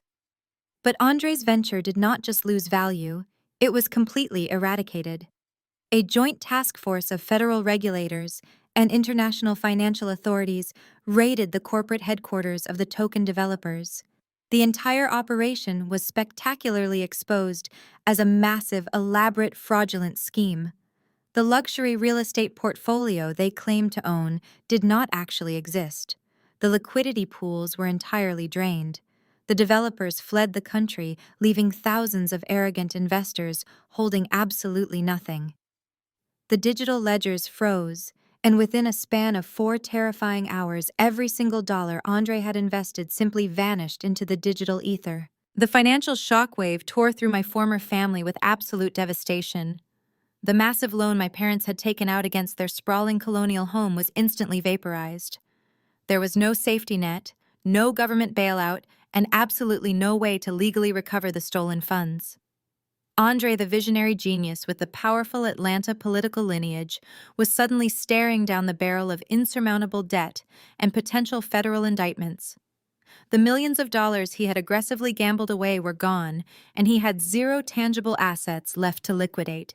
His bank accounts were immediately frozen by nervous creditors, and the heavy, crushing weight of reality finally crashed down upon his fabricated empire. The absolute destruction of their carefully curated lifestyle unfolded in a spectacular, highly public fashion. Monica, completely oblivious to the financial apocalypse detonating around her husband, was spending her afternoon at a high-end designer boutique on Fifth Avenue. I received the details later from a mutual acquaintance who had the distinct pleasure of witnessing the entire meltdown firsthand. Monica had casually approached the register with 3 exclusive leather handbags, entirely expecting her platinum credit card to smoothly facilitate the exorbitant transaction. The cashier swiped the card. It was instantly declined. Monica, acting with her usual entitled outrage, demanded they try it again, loudly blaming the boutique's machine for the humiliating error. She confidently produced a second card and then a third. Every single account flashed the exact same red error message. Insufficient funds. Account frozen. The facade of the wealthy, untouchable golden couple shattered completely right there on the polished marble floor of the boutique. The store manager discreetly asked her to step aside, effectively treating my spoiled sister like a common vagrant trying to run a retail scam. Monica desperately called Andre, screaming into her phone right in the middle of the luxury store, only to have his voicemail pick up because he was too busy dodging aggressive calls from his furious creditors. She fled the boutique in tears, leaving the handbags behind, completely stripped of her powerful social armor. In a matter of hours, their luxurious lifestyle imploded. The luxury car dealership arrived at their upscale apartment complex to legally repossess the imported sports car Andre had leased under false financial pretenses. The exclusive country club they belonged to immediately suspended their membership for failure to pay the exorbitant monthly dues. The endless stream of extravagant dinners, designer clothes, and curated social media posts came to a violent, screeching halt. They were no longer the elite socialites of Atlanta and New York. They were completely broke, heavily indebted frauds who had destroyed their own lives through sheer, unadulterated greed. I sat back in my leather chair, looking out over the sprawling city skyline as the rain began to lightly tap against the thick glass of my office window. The storm that had thrown me out onto the freezing street 6 months ago had finally circled back, and this time it was absolutely pouring directly onto the people who had locked the door. But the destruction was not quite finished. Monica and Andre were financially ruined, but my parents still had to face the terrifying consequences of their own narcissistic gamble. The certified letter arrived on a Thursday morning, delivered by a thoroughly disinterested postal worker who required a signature before handing over the heavy manila envelope.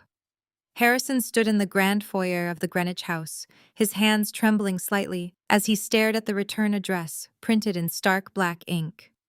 It was the primary lending division of the National Bank, the exact institution that held the massive second mortgage he and Patricia had so arrogantly secured.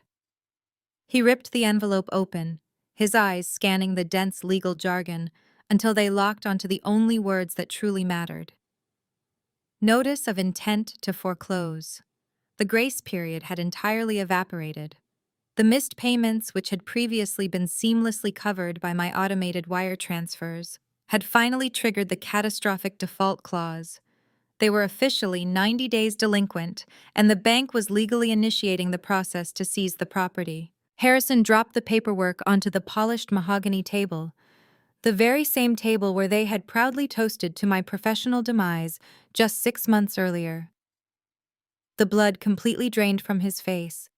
He called for Patricia, his voice cracking with unfiltered panic.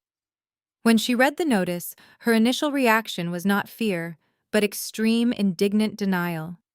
She insisted it was a clerical error, a simple misunderstanding that could easily be rectified with a single aggressive phone call to the branch manager. But the reality of their financial destitution was absolute. They had zero liquid assets. The crypto venture was exposed as a massive federal fraud, and they did not have a single dollar left to appease the bank. The colonial fortress they had used to project their elite social status was aggressively crumbling beneath their feet. In a frantic, desperate bid for survival, Harrison decided to deploy their final imagined safety net. He rushed into his study and dialed the private number for Andre's wealthy parents down in Atlanta.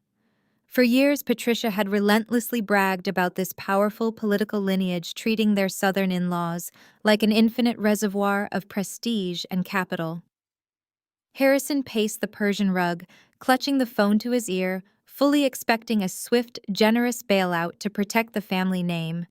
The call was answered by Andre's father, a ruthless political operator who cared exclusively about optics and public perception.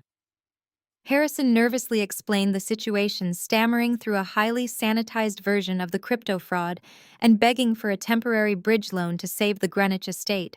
The response he received was fiercely brutal and entirely devoid of empathy. Andre's father did not offer a single cent. Instead, he coldly informed Harrison that they were actively legally distancing themselves from Andre to protect their own political campaigns from the fallout of the federal investigation. They had officially cut their son off, disinherited him, and instructed their public relations team to frame him as a rogue, estranged relative. Furthermore, he explicitly warned Harrison never to contact their estate again, aggressively stating that the financial incompetence of his northern in-laws was not an Atlanta problem. The line went completely dead. The powerful lineage my parents had bet their entire home on had just violently slammed the door in their faces, leaving them entirely isolated in their massive sinking ship. The sheer panic in the house quickly mutated into explosive, unrestrained infighting. By late afternoon, Monica and Andre arrived at the Greenwich property with nothing but a few hastily packed suitcases. They had been formally evicted from their upscale apartment, their luxury vehicles repossessed, and their credit lines entirely frozen. The moment they stepped into the foyer, the toxic family dynamic violently turned inward. The unified front they had always maintained against me completely disintegrated. Monica, her face streaked with ruined designer makeup, turned fiercely on her husband. She screamed at Andre with a vicious, unhinged intensity, entirely blaming him for stripping away her luxury lifestyle. She threw her expensive purse at his chest, hysterically demanding to know how he could be stupid enough to lose everything to a fake digital token. Andre, stripped of his fake confidence and tailored suits, yelled right back, blaming her endless shopping habits and her family's toxic pressure for pushing him into high-risk gambles. In the adjacent dining room, the screaming match between my parents was equally catastrophic. Patricia furiously attacked Harrison, her voice echoing loudly off the high ceilings. She viciously blamed him for being weak for signing the second mortgage documents and for trusting a man who clearly had no real business acumen. Harrison fired back, his face turning a dangerous shade of red, reminding her that it was her relentless obsession with country club status and her desperate need to impress the Atlanta in-laws that drove the decision in the first place. They were four deeply narcissistic people trapped in a foreclosed house, aggressively tearing each other apart because they had finally run out of victims to exploit. As the sun began to set, casting long, dark shadows across the grand foyer, a sudden, heavy realization washed over the exhausted group. The fighting abruptly stopped. They were entirely out of money, out of favors, and out of wealthy connections. In a moment of pure, terrifying clarity, Patricia looked at Harrison, her eyes wide with sudden desperation. They needed their utility back. They needed the silent ATM they had aggressively thrown out into the freezing rain 6 months prior. They needed me to fix the disaster they had created. Harrison grabbed his cellular phone with trembling hands and frantically scrolled through his contact list. He pulled up my name, hitting the call button, entirely expecting my familiar voicemail greeting. He expected to leave a demanding, guilt-ridden message ordering me to come home and fulfill my familial duties. He placed the phone on speaker so Patricia and Monica could hear, heavily anticipating the connection. Instead of my voice, they were met with a sterile, automated carrier message. The number you have dialed has been disconnected and is no longer in service. The automated voice repeated the brutal fact a second time before the line automatically dropped. The phone slipped from Harrison's hand, clattering loudly onto the hardwood floor. The silence in the room was absolute and entirely suffocating. I had not just ignored them, I had completely erased them from my existence. The realization finally hit them with the force of a physical blow. They were entirely alone, trapped in a house that no longer belonged to them, completely tethered to a sinking ship with absolutely no lifeboats remaining. While they sat suffocating in the dark reality of their own making, completely isolated from the wealthy connections they had worshipped, I was standing in the brightly lit conference room of Thorn Capital, finalizing the most critical transaction of my entire career. I did not operate with frantic desperation or emotional impulsivity. I operated with the cold, methodical precision of a highly trained surgeon excising a malignant tumor. 6 weeks prior, Maxwell Thorne and I had quietly established a completely anonymous holding company under the name Obsidian Financial Strategies. It was a phantom entity, a perfectly legal corporate ghost, backed entirely by an initial capital injection of $200 million from Maxwell's private equity reserves. The sole purpose of Obsidian Financial was to serve as my personal instrument of absolute conquest. I was not simply going to watch Caldwell Partners bleed out in the open market like a passive observer. I was going to systematically purchase the blood right out of their veins. By late October, the financial distress at Caldwell Partners had escalated from a severe liquidity crisis into a terminal death spiral. Gia Caldwell had exhausted every single traditional avenue of corporate salvation. Her remaining board members were in open revolt, actively seeking buyers for the firm's heavily depreciated assets. In a desperate bid to maintain operating capital during the summer, Caldwell Partners had previously issued massive amounts of high-yield corporate bonds. As the firm's credit rating plummeted to junk status, the value of that debt tanked completely. Institutional investors were frantically dumping the Caldwell bonds for pennies on the dollar, terrified of a total default. That was exactly when I deployed Obsidian Financial. Operating entirely in the shadows, I directed my team of aggressive analysts to sweep the secondary market. Over the course of 3 relentless weeks, we quietly purchased every single piece of Caldwell Partners' bad debt. We did not alert the financial press. We did not file public disclosures until the very last possible legal second. By the time Gia Caldwell realized there was a coordinated accumulation of her firm's liabilities, it was far too late. Obsidian Financial had successfully acquired 68% of the outstanding corporate debt. According to the strict covenants of the original bond agreements, a catastrophic default automatically converted that debt into controlling equity. Gia had missed her critical interest payment by a margin of 12 hours. In the blink of an eye, the legal conversion was officially executed. I was the absolute majority shareholder and the undisputed owner of Caldwell Partners. But acquiring the firm was only the professional half of my masterstroke. The personal vengeance required a completely different venue and a much quieter approach. While my elite legal team was aggressively finalizing the corporate takeover in Manhattan, I was personally attending a highly discreet foreclosure auction at the county courthouse in Connecticut. It was a bleak, heavily bureaucratic affair, held in a sterile municipal room, attended primarily by aggressive real estate speculators and local bank representatives. I sat quietly in the back row, wearing a tailored charcoal suit and oversized sunglasses, remaining entirely unrecognized by the local investors. When the Greenwich property was finally brought up to the auction block, the starting bid was set exactly at the staggering remaining balance of the defaulted second mortgage. It was an astronomical number for a single residential property, completely scaring off the local flippers who were strictly looking for cheap assets. The auctioneer called the starting figure, his monotone voice echoing loudly across the empty rows of wooden benches. Absolute silence filled the room. No one raised a paddle or even whispered an offer. The bank representative looked incredibly relieved, fully expecting the massive property to automatically revert back to their corporate real estate portfolio. I waited patiently until the auctioneer began his final countdown. Going once, going twice. I calmly raised my numbered paddle in the air, holding it steady. The auctioneer paused mid-sentence, visibly shocked that a single buyer was willing to absorb the massive financial burden in a single cash transaction without requesting a property inspection. Sold, he announced, loudly slamming his heavy wooden gavel onto the podium.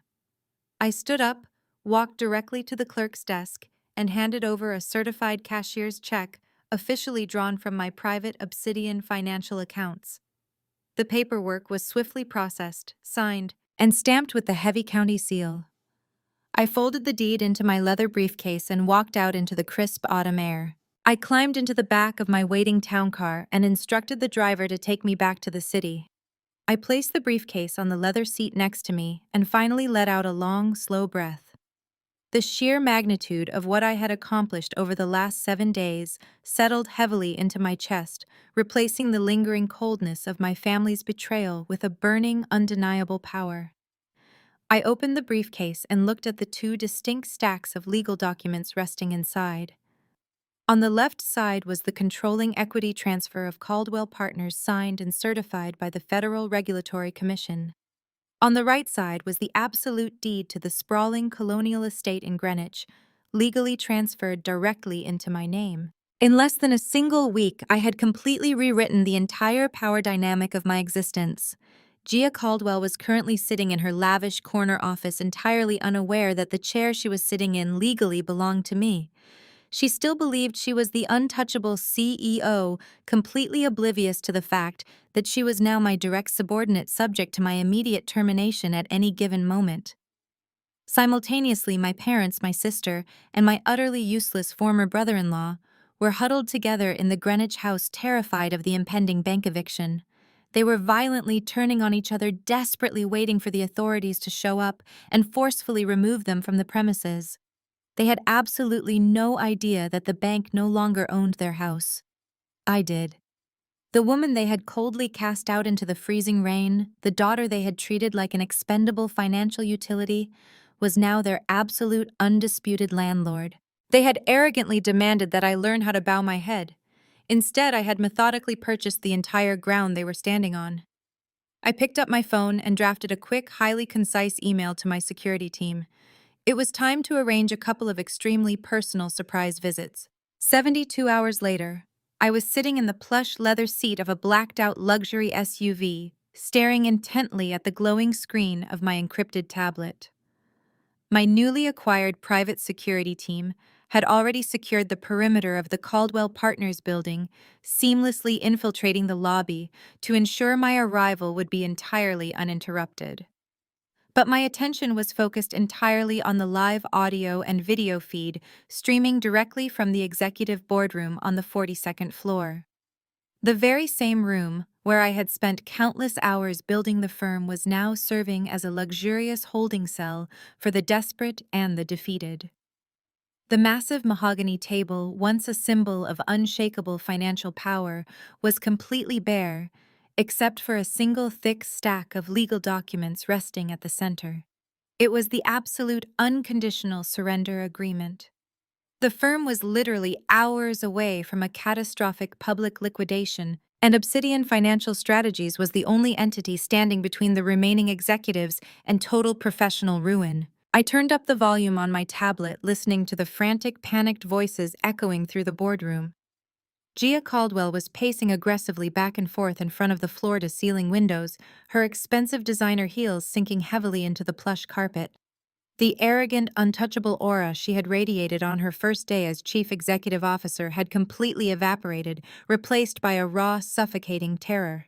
She looked exhausted, her posture rigid and her hands visibly trembling as she clutched a leather-bound notebook.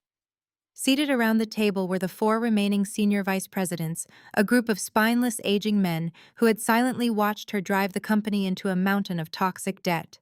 They were sweating profusely in their tailored suits, constantly checking their expensive luxury watches, and aggressively wiping their foreheads with silk handkerchiefs. They were trapped in a nightmare of their own making, entirely reliant on the mercy of an anonymous holding group they knew absolutely nothing about. "Listen to me, gentlemen!" Gia barked, her voice cracking slightly under the immense pressure. She stopped pacing and slammed her hands down on the back of a leather chair. "We have one single opportunity to secure our positions within this new corporate structure. The representatives from Obsidian Financial will be walking through those doors any minute. We must present a completely unified front. We cannot look desperate, and we absolutely cannot let them know the true extent of the liquidity crisis in our international divisions." One of the senior vice presidents, a man named Robert, who had personally authorized my immediate termination, let out a pathetic, nervous laugh. "Gia, they bought all of our bad debt." Robert stammered, his face pale and slick with sweat. "They already know exactly how much trouble we are in.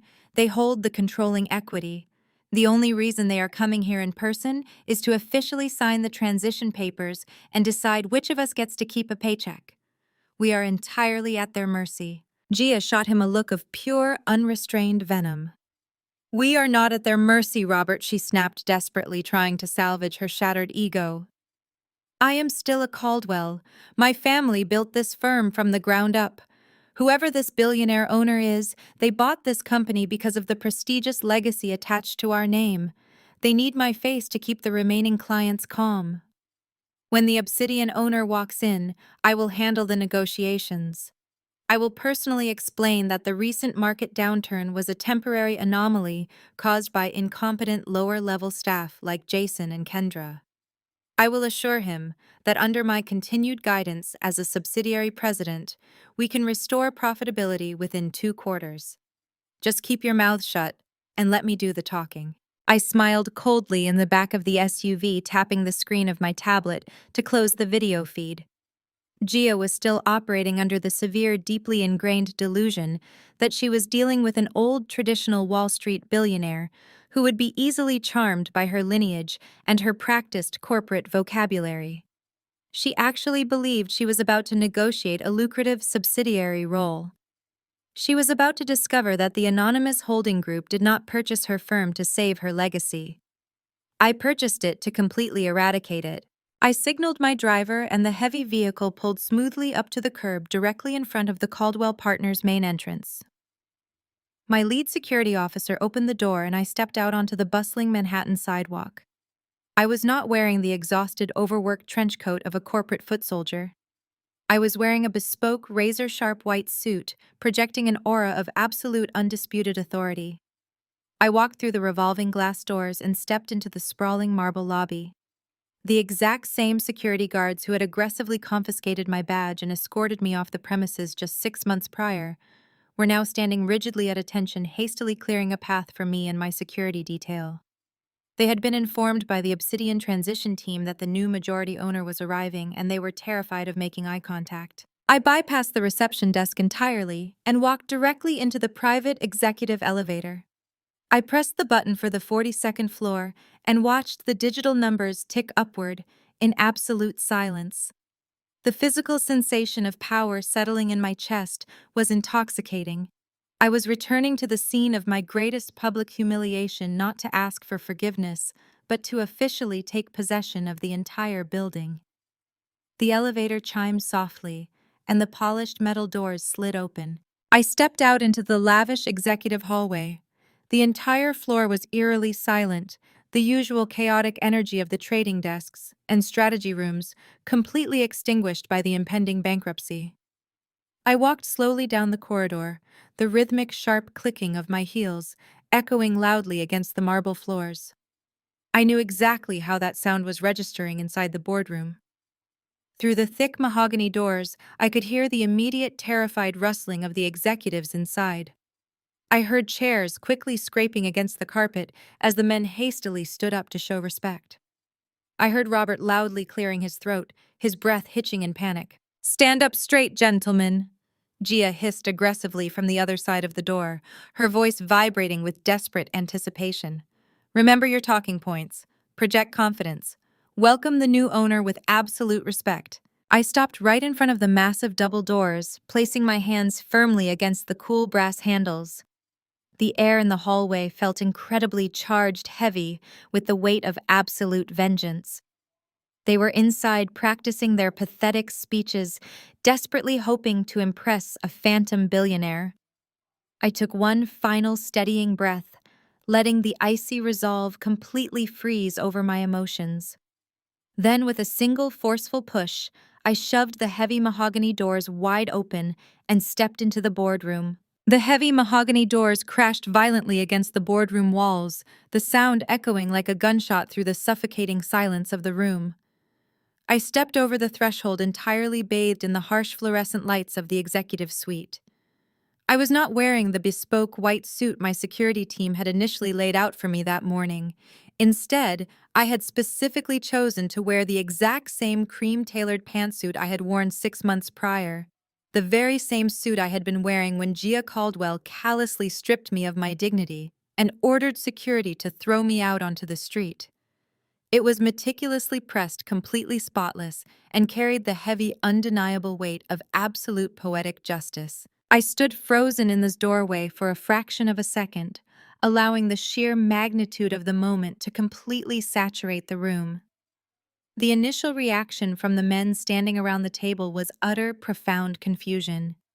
They had prepared themselves to greet an anonymous billionaire, a faceless titan of Wall Street.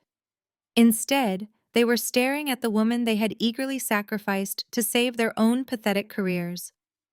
Robert, the senior vice president, actually took a physical step backward, his jaw dropping open in stunned disbelief. But the most exquisite reaction belonged to Gia. She was standing at the far end of the room, positioned right next to her aging father, Richard Caldwell. Richard had apparently been dragged out of his comfortable retirement to help his daughter beg the new corporate overlords for mercy. When Gia saw my face, the color aggressively drained from her skin, leaving her looking like a hollow, terrified ghost. Her arrogant posture completely collapsed. Her mouth opened and closed several times, but her vocal cords completely failed her. Richard stared at me, his eyes wide with a mixture of confusion and mounting horror, as he slowly recognized the woman his daughter had so foolishly discarded. I did not wait for an invitation. I walked slowly and deliberately into the room, the sharp clicking of my heels breaking the paralyzed silence. The executives hastily scrambled out of my way, parting like the Red Sea, as I bypassed the empty guest chairs and walked directly to the massive leather chair at the absolute head of the table, the very chair Gia had aggressively claimed as her birthright. I placed my hands on the leather armrests, turned around, and sat down. "What is the meaning of this?" Richard Caldwell finally choked out, his voice trembling with a mixture of elderly frailty and rising panic. "Where is the representative from Obsidian Financial? You do not belong in this building, Kendra. Security will be called immediately." I leaned back in the chair, crossing my legs with elegant, terrifying precision. I looked directly into Richard's panicked eyes. I am Obsidian Financial. I stated, my voice completely devoid of emotion, but echoing with absolute authority. I am the sole proprietor of the holding group that purchased every single piece of your toxic corporate debt. I executed the default clause at midnight. I am your new owner. The words landed like a physical bomb in the center of the boardroom. Robert let out a pathetic, suffocating gasp and collapsed heavily into his chair. Gia staggered backward, hitting the glass wall behind her. "That is a lie," she shrieked, her voice cracking into a hysterical pitch. "That is absolutely impossible. You are a fired employee. You do not have the capital to buy this firm. This is a sick joke." I calmly reached into my leather briefcase, pulled out the certified equity transfer documents, and tossed them aggressively across the polished mahogany table. They slid directly in front of Gia. "Read them," I commanded sharply. "Read the federal stamps. Read the majority shareholder clause. You played corporate dress-up with your father's money, Gia, and you completely bankrupted his legacy in less than 6 months. Now I own it all." Richard Caldwell practically lunged at the documents, his trembling hands frantically flipping through the heavily stamped pages. As his eyes scanned the legal transfer of power, his breathing became shallow and erratic. He looked at his daughter, his face twisted in pure, unadulterated disgust. "You fool," he whispered hoarsely to Gia. "You arrogant, stupid fool. You handed our entire family legacy to a woman you threw away." Gia began to sob violently, her perfectly curated makeup running down her face in dark streaks. "Please, Kendra," she begged, taking a step toward me with her hands clasped tightly together. "Please. This company is my entire life. My name is on the wall. I will step down as chief executive officer. I will take a massive pay cut. Just let me stay on the board. Let my father keep his advisory pension. We can work for you." I stared at her crying face, feeling absolutely nothing but cold satisfaction. "You fired me on your very first day to flex your unearned power," I replied, my voice slicing through her pathetic sobbing. "You let Jason and Andre try to steal my $8 billion client. You stood by while I was humiliated in the lobby. I am not here to offer you a job, Gia. I am here to execute a purge." I stood up, resting my hands flat on the mahogany table. "As of this exact second, you are legally terminated from Caldwell Partners." I announced, my gaze shifting rapidly between Gia and the remaining executives. "Your employment contracts are completely voided under the new ownership restructuring clause. You will receive absolutely zero severance pay. Your health benefits are canceled immediately. Furthermore, I have already contacted the Federal Regulatory Commission regarding Andre's fraudulent crypto activities. He is permanently blacklisted from the financial sector, and I am formally submitting Caldwell internal emails proving your board was complicit in his unregulated trades." Robert began to quietly cry into his hands. Richard Caldwell clutched his chest, sinking slowly into a chair as the sheer magnitude of their ruin set in. "There is no board of directors anymore." I continued, delivering the final fatal blow. "Because Caldwell Partners no longer exists. I am completely dissolving this company by the end of the business day. Every single remaining asset, client portfolio, and piece of intellectual property is being aggressively absorbed into Thorn Capital operations. This building will be entirely emptied by tomorrow morning. Your prestigious legacy is officially dead." I raised my hand and snapped my fingers loudly. The heavy boardroom doors instantly swung open, and 6 massive private security officers stepped into the room. They did not wear the standard Caldwell uniforms. They wore the tactical black suits of my personal security detail. "Escort them out," I ordered coldly, gesturing toward the weeping executives. "Strip them of their digital security badges, confiscate all corporate phones, and ensure they do not take a single piece of paper from this room." Gia let out a guttural, agonizing scream as 2 heavily armored security guards grabbed her by the arms, dragging her forcefully away from the glass windows. She thrashed and kicked against their grip, sobbing uncontrollably, begging her father to do something to stop the nightmare. But Richard Caldwell was completely broken. He offered absolutely no resistance. He simply allowed the guards to pull him to his feet. His shoulders slumped and his head bowed in absolute devastating shame as he was marched out of the room he had spent 4 decades building. I stood in absolute silence at the head of the empty mahogany table, listening to their pathetic wails echo loudly down the marble hallway. The sounds grew fainter and fainter until the heavy metal elevator doors finally clamped shut, permanently sealing their professional doom and securing my undisputed empire. The echo of the heavy metal elevator doors clamping shut on the Caldwell family was the sweetest sound I had ever heard. I stood alone in the center of the completely silent boardroom for exactly 1 minute, savoring the absolute destruction of the people who had tried to bury me. But the adrenaline surging through my veins demanded forward momentum. Half of my empire was successfully secured, but the most deeply personal transaction was still waiting for me in the wealthy suburbs of Connecticut. I walked out of the glass boardroom, bypassed the terrified, whispering administrative staff, and rode the private elevator down to the lobby. My lead security officer was waiting by the revolving doors. I gave him a curt nod, instructing him to follow me with the secondary tactical team. It was time to visit Greenwich. The drive out of the city took slightly over an hour, giving me ample time to mentally prepare for the pathetic spectacle I was about to walk into. I had instructed my private investigators to keep a close watch on my parents' estate ever since the bank officially issued the foreclosure notice. According to the live updates pinging on my encrypted tablet, the toxic environment inside the house had devolved from explosive infighting into a highly performative pity party. Harrison and Patricia, completely devoid of any real solutions, had apparently invited a small group of extended relatives over to witness their tragic martyrdom. They were hosting a tearful victim, playing gathering disguised as a packing party, desperately trying to control the narrative of their financial collapse before the wealthy Connecticut rumor mill could accurately label them as frauds. My black SUV glided smoothly up the familiar circular driveway, parking directly behind a row of luxury vehicles belonging to my wealthy aunts and uncles. The rain from earlier in the week had vanished, replaced by a cold, biting autumn wind that stripped the leaves from the ancient oak trees lining the property. I stepped out of the vehicle, the crisp air instantly chilling my face.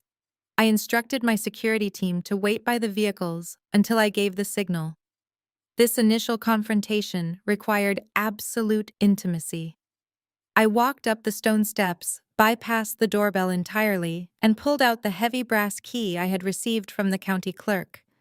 I slid it into the lock, turned it with a satisfying click, and pushed the heavy wooden door open. The grand foyer, usually pristine and aggressively curated to intimidate guests, was a chaotic mess of brown cardboard boxes and rolls of bubble wrap. The expensive Persian rugs were rolled up and shoved into corners. I closed the front door silently behind me, my tailored cream pantsuit blending perfectly into the pale shadows of the hallway. The sound of clinking glasses and overly dramatic sobbing drifted out from the formal living room. I walked softly across the hardwood floor, positioning myself just outside the double archways, completely hidden from their view, but with a perfect vantage point of the entire room. Monica was sprawled across a velvet sofa, clutching a half-empty glass of cheap white wine. Her designer makeup was ruined and she looked utterly destroyed. But she was not crying over the loss of her childhood home.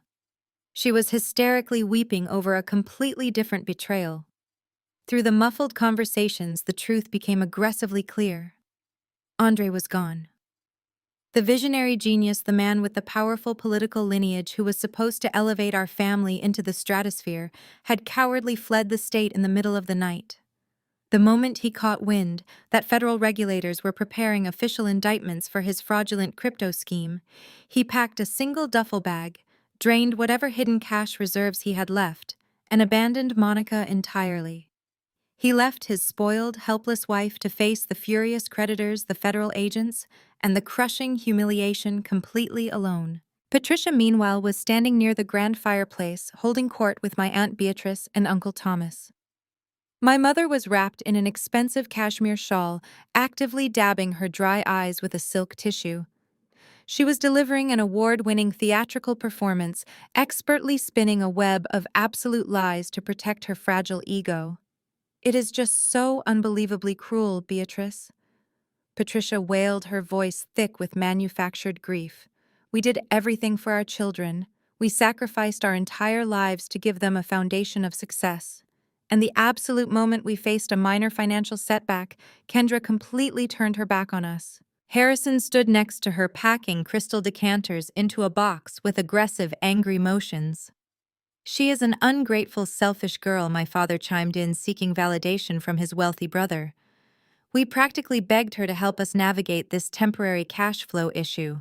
We asked for a simple temporary bridge loan. But she ignored our calls.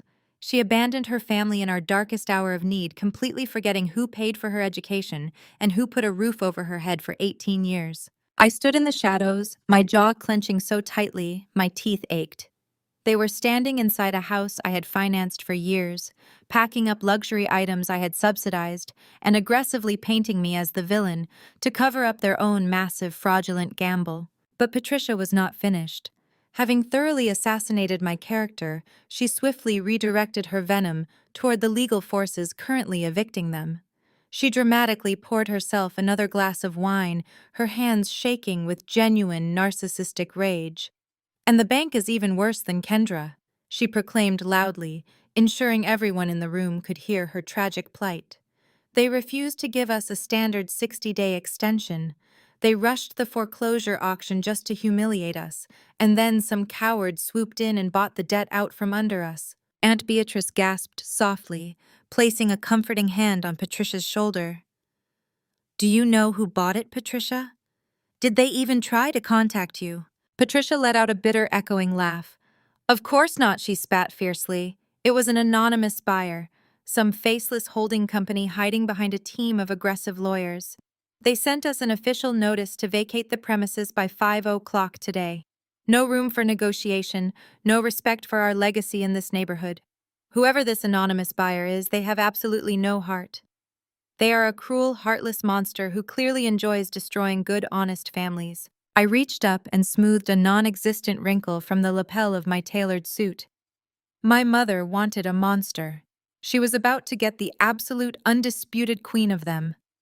I took a deep, steadying breath, stepped out of the shadows of the hallway, and walked directly into the center of the formal living room.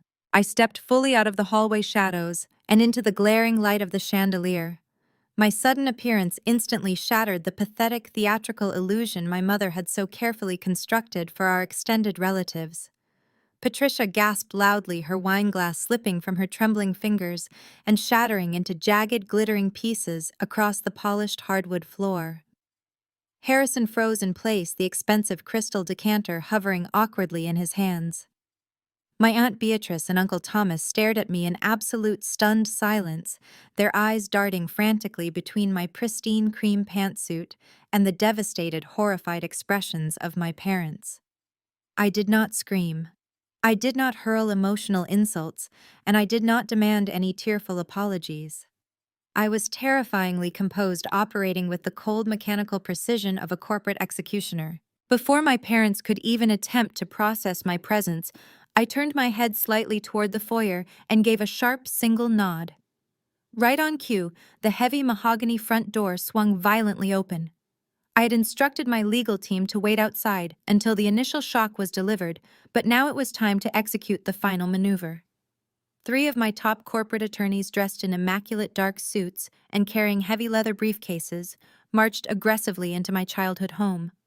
They were closely flanked by 2 massive private security officers, who immediately positioned themselves at the main exits, effectively sealing the room. The sheer overwhelming intimidation of my professional entourage sucked every single ounce of remaining oxygen out of the formal living room. "What is the absolute meaning of this?" Harrison finally demanded, his voice cracking violently with a mixture of forced elderly authority and rapidly rising panic. "You cannot just barge into our home with armed guards and lawyers, Kendra. This is private property. Get out of this house before I call the local police." I completely ignored his pathetic, empty threat. I walked right past him, the sharp clicking of my heels echoing loudly against the floorboards, and moved deliberately into the sprawling custom-designed chef's kitchen. The entire family, driven by a morbid and terrified curiosity, awkwardly followed behind me like a flock of defeated sheep. I stopped directly in front of the massive marble island. It was the exact same spot where Patricia had aggressively lectured me about my financial failures and cast me out into the freezing rain just a few short months prior. My lead attorney stepped forward in absolute silence, unlatched his heavy briefcase, and handed me a thick, heavily stamped manila folder. I pulled the official county documents from the folder and held them up in the bright, unforgiving kitchen lighting. I looked directly into my mother's terrified, sunken eyes. "You were just loudly complaining to Aunt Beatrice about the heartless, anonymous buyer who purchased your defaulted mortgage at the county auction?" I said, my voice completely devoid of any human emotion, slicing through the tense silence like a surgical blade. "You claimed this anonymous monster had absolutely no respect for your prestigious neighborhood legacy. You were furious that the bank sent you a mandatory non-negotiable eviction notice by 5 o'clock today." I calmly raised my hand and forcefully dropped the heavy stack of legal documents directly onto the marble kitchen counter. The heavy, authoritative thud echoed loudly in the cavernous room. "I am the anonymous buyer," I announced, my unwavering gaze sweeping across the stunned, ashen faces of my parents and my sister. "I am the sole proprietor of Obsidian Financial Strategies. I bought this entire estate in a single, uncontested cash transaction this morning. This is no longer your home. It is my legally acquired property." The devastating realization hit Patricia and Harrison like a physical, crippling blow to the chest. My mother actually staggered backward, clutching the edge of the granite countertop so hard her knuckles turned entirely white, desperately trying to prevent herself from collapsing onto the floor. Her manufactured theatrical tears instantly vanished completely, replaced by a raw, suffocating horror.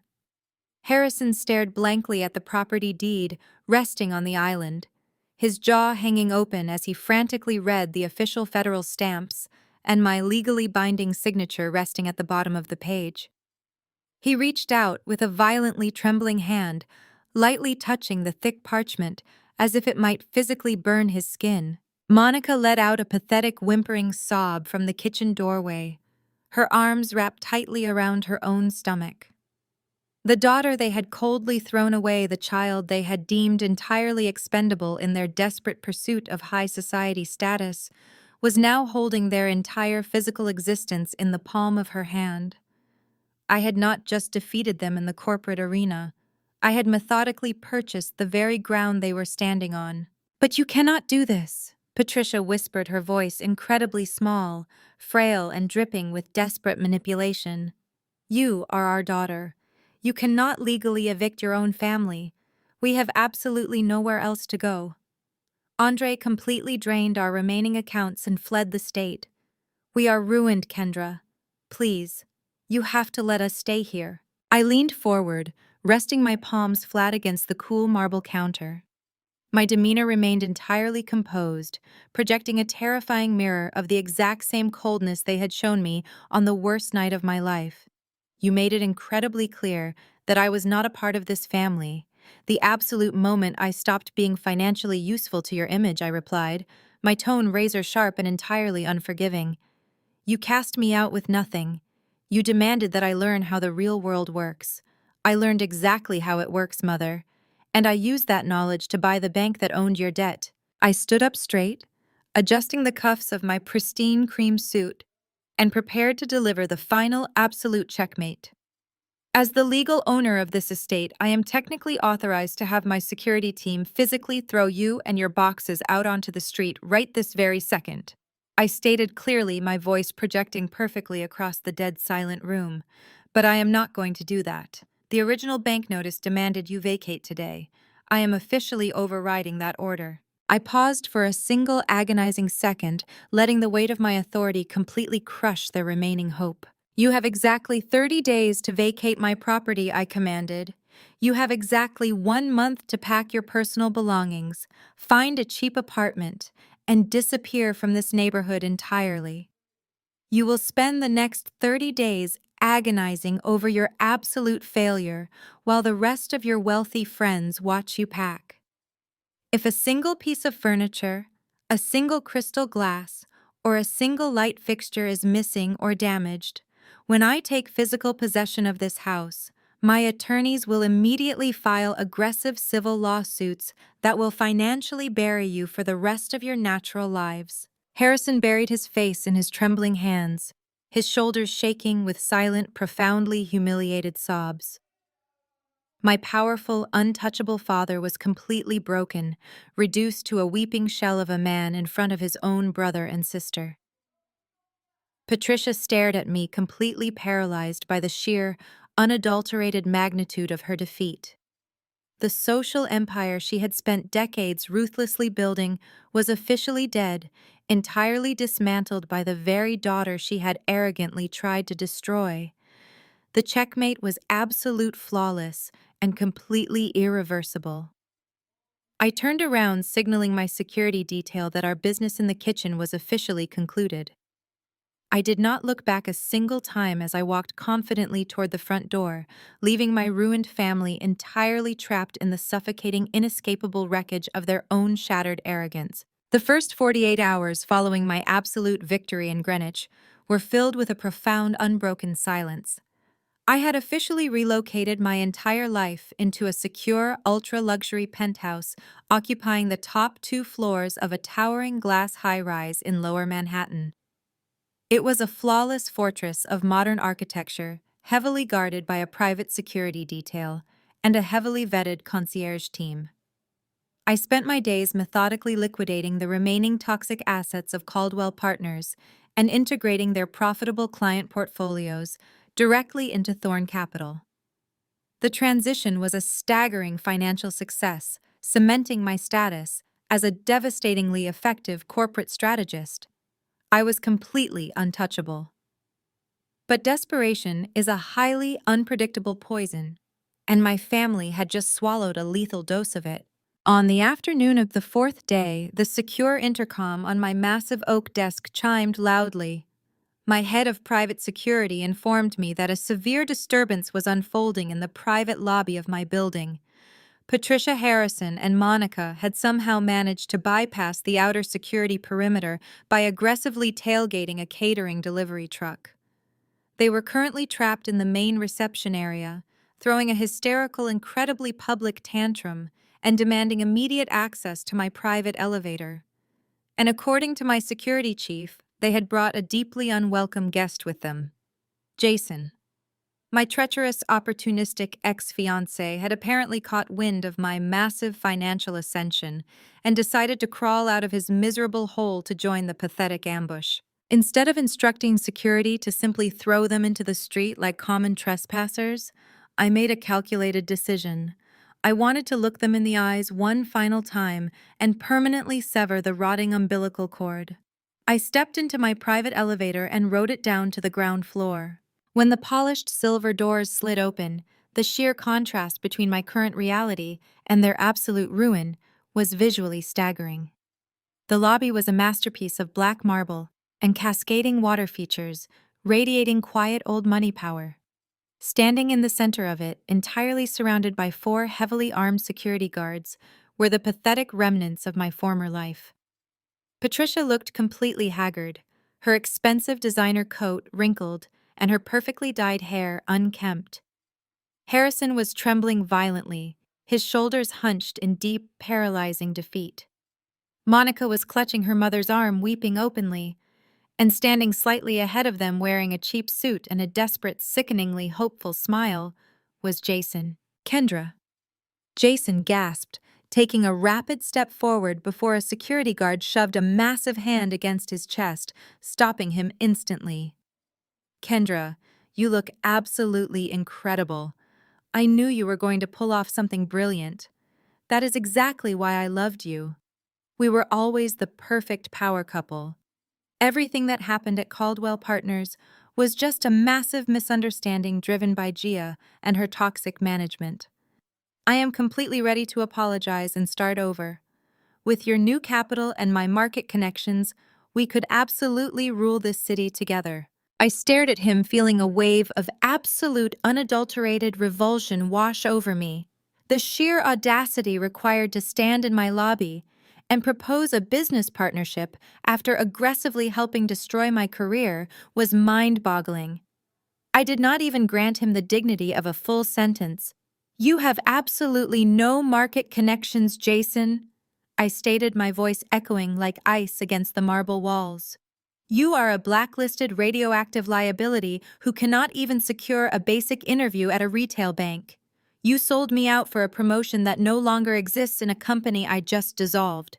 You are a parasite looking for a new host. Remove him." Two security guards immediately grabbed Jason by the arms, effortlessly lifting him off his feet.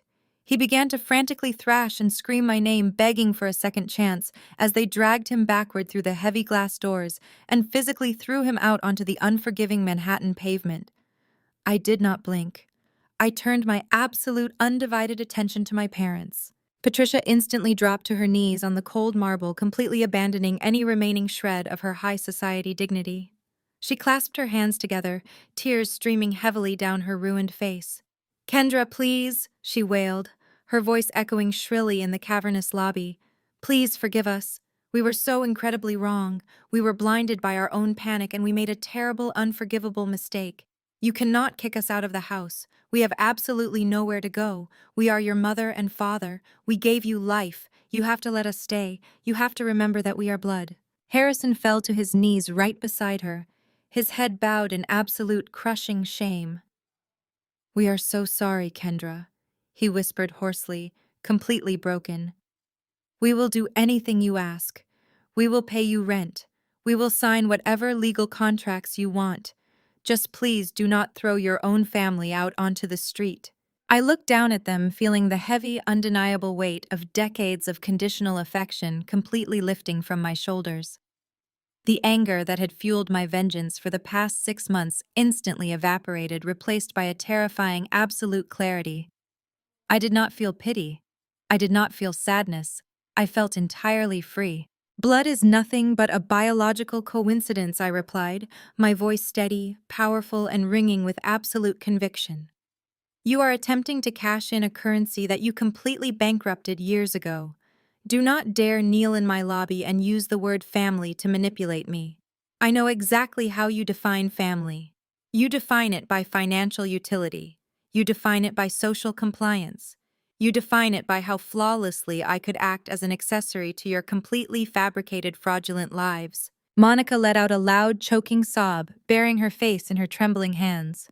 "You are so incredibly cruel," she wept bitterly. "Cruel," I repeated, stepping closer to them, my presence dominating the physical space. "I spent my entire adult life funding your lavish lifestyles. I paid your secondary mortgages. I bought your luxury cars.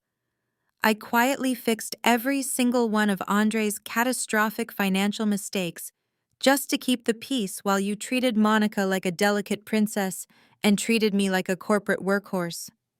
And the absolute moment I needed a fraction of that support, the moment I was falsely accused and violently thrown out of my own company, you looked at me with pure disgust. You called me a failure.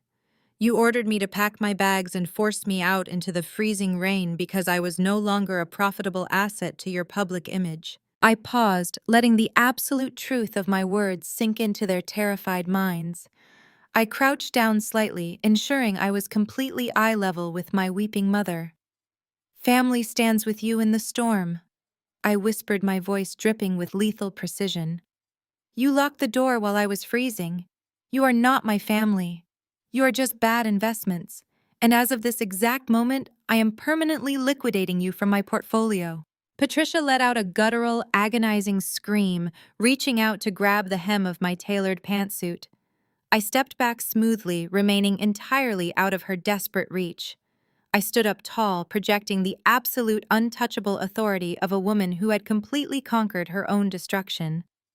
I looked at my head of security. "Escort them off the premises," I ordered coldly. "If any of them attempt to approach this building, my office, or my property in Greenwich ever again, you are to immediately involve the police and press maximum harassment charges. They no longer exist to me." I turned my back on them, and walked slowly toward my private elevator. The lobby instantly erupted into chaotic, hysterical screaming. Patricia wailed my name, begging and pleading for mercy, as the heavily armored security guards forcefully dragged her and Harrison across the polished marble floor. Monica blindly stumbled after them, sobbing uncontrollably, as the reality of her total abandonment finally crushed her. I stepped into the elevator, pressed the glowing button for the penthouse, and turned around to watch the final pathetic remnants of my past being aggressively shoved out into the cold, unforgiving city streets. The heavy glass doors slammed shut permanently, cutting off their desperate cries. The silver elevator doors smoothly closed in front of me, sealing me inside a quiet ascending sanctuary of absolute undisputed power. The ascent to the penthouse was not just a physical elevation. It was the final, undeniable transition into a completely new stratosphere of existence. The dust from the Caldwell collapse settled incredibly fast, completely burying those who had desperately tried to cling to the wreckage. Over the next 6 months, the absolute reality of their actions caught up with every single one of them in spectacular, devastating fashion. I did not have to lift another finger. I simply sat back and watched the natural consequences of their own toxic greed completely devour their lives. The federal indictments against Andre came down fast and mercilessly. The internal emails and encrypted ledgers I had anonymously forwarded to the Regulatory Commission were entirely airtight, completely exposing the massive unregulated crypto syndicate he had been running through the Caldwell servers. He did not get to enjoy his cowardly escape for very long. A federal task force tracked him down to a cheap cash-only motel in Central Florida. He was dragged out into the sweltering heat in handcuffs, wearing a stained T-shirt, his terrified face instantly plastered across the front page of every major financial publication in the country.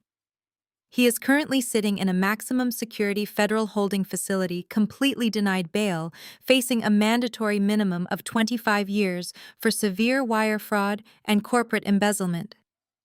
Monica refuses to divorce him, clinging to the pathetic delusion that he was simply misunderstood. She visits him once a month, entirely isolated and permanently branded by high society as the oblivious enabling wife of a disgraced financial criminal. Jason discovered very quickly that karma in the corporate world is absolutely ruthless.